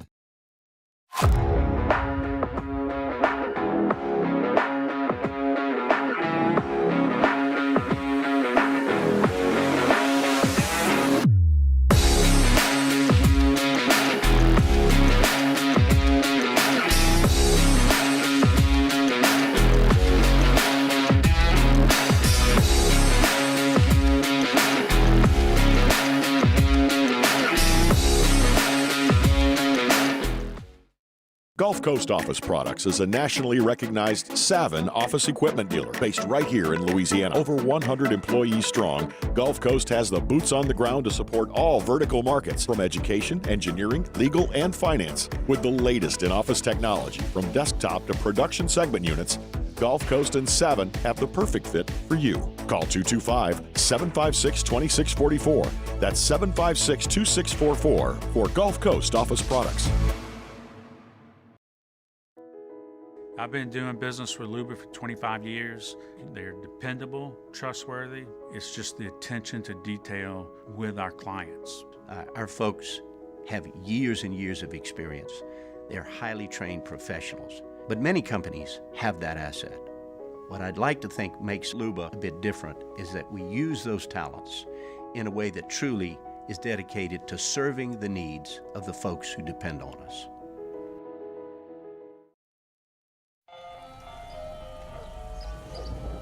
Hey there, little buddy. What's the matter? What's the matter? My windows, siding, and my door. That's what's the matter. Relief Windows can fix all that. I got you. Pop, pop. What's up? Oh my gosh, look! Curb appeal. That's a good-looking neighborhood. ReliefWindows.com. Dylan Cruz here to tell you about Six Rings Baseball and Softball Camp. If you live on the North Shore and play ball, go to Six Rings Camps with former LSU assistant coach Dan Culinary. His knowledge is second to none, and your child will improve and have fun doing it. Camps were held at Coquille Park and Six Rings Academy in Covington with 4 sessions over the summer. Full day and morning only sessions are available from ages 7 to 13. Go to sixringsbaseball.com or call 985-206-9096. Learn the game to love the game. Gulf Coast Bank and Trust is giving our customers the power to bank anywhere, anytime during this challenging event. And we're right there with you. Our mobile banking app is a smart way to manage your money and time. Gulf Coast Bank and Trust, the bank that cares about you.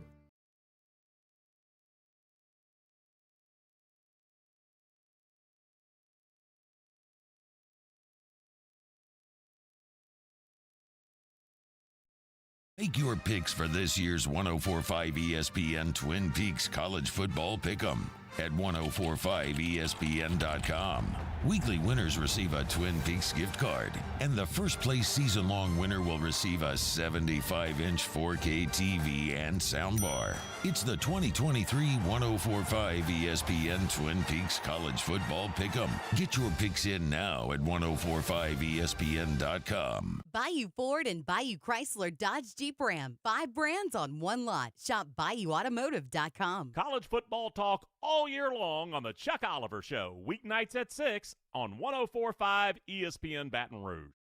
Henniger joins us for the Thursday edition of Live at Lunch. We're Jolie Perlois Jabbar, downtown Baton Rouge. Carl Johnson from the Beau Rivage is with us. Colucci is with us. Matt Humans is with us. And we got college football. Live at Lunch, 11 a.m. weekdays, 104.5 ESPN Baton Rouge.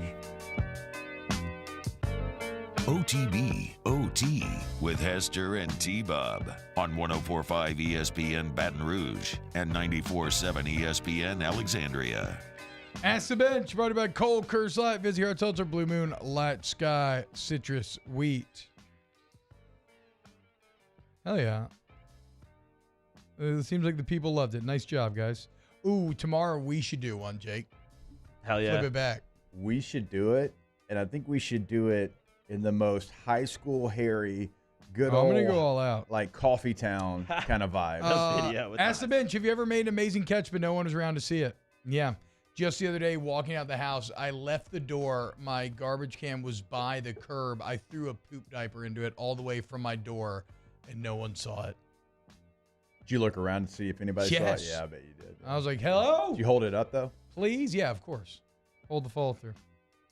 So the answer is no, but I'm watching the Vikings documentary, SB Nation, whoever does that. And Chris Carter, when he was at Ohio State in the 80s, made a catch with one hand on the sideline that I had never seen in my life before yesterday. And that might be the best catch I've ever seen. Oh, wow. Yeah. It's in the link. Okay. Hashtag Ask the Bench. Have you ever made who's a player in the NFL or college football that was on another team that you wish you could have played with? Huh. Never really considered I've this. never been asked a question like that. Heard Ben Jones is cool. I mean, it's impossible. Old Georgia offensive lineman. It's impossible for me not to want to play with Ben Jones. When I heard that he once ripped a dreadlock off a defender, then tried to give it Aaron Murray as like some sort of gift, some sort of barbarian gift, and then later tied it to his drawstring of their light in their apartment. And so that's how they would turn on and off the lights or with the opponent's dread. It's pretty awesome. That's very Viking. If I heard that story, that would I want to play with that guy. Yeah. I would love to play with Noshawn in college. He's a beast. Dude, was a beast. Hilarious teammate, great teammate. Can make a fullback look really good. Ask the Bench, is Mike Myers' Cat in the Hat the most unhinged kids movie ever? I've never seen it. Never seen it. I've heard it's crazy. Ask the Bench, did y'all see the Notre Dame podcast where the guy crapped his pants alive and had to leave his co-host hanging? Yeah. Yeah, What? Poor fella.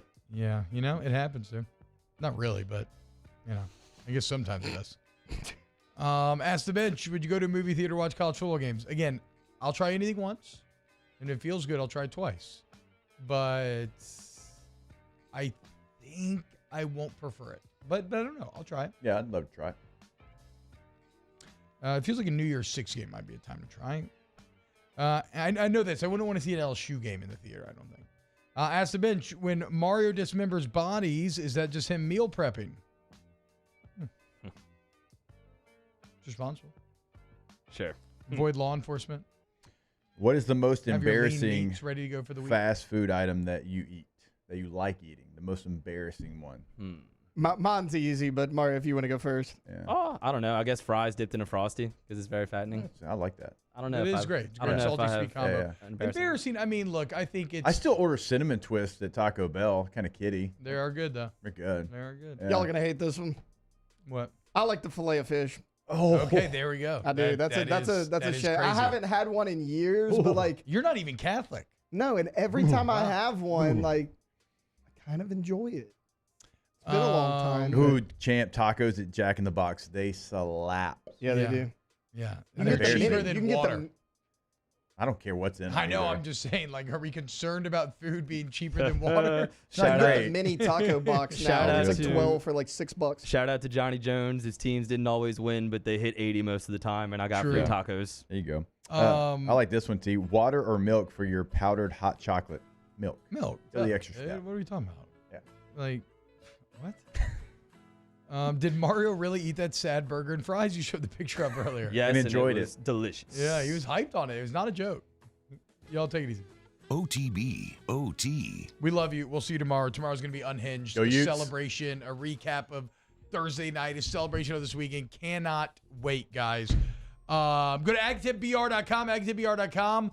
Still supposed to get up to 97 today. Pretty beautiful this morning. So the point is, though, we're entering the in-between zones, right? Where stuff can be waffling back and forth, maybe even like AC one day, not the point is you need your system running to its fullest capability.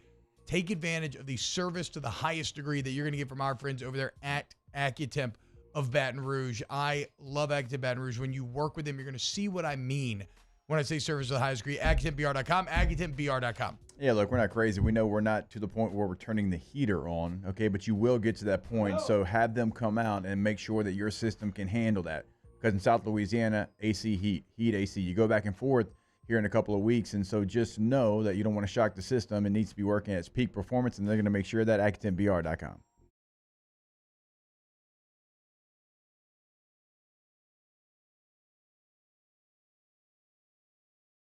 Your one-stop shop for a better golf game. It's a new year. You should have a new game. Go to golftech.com today to be the rock star of your golf group.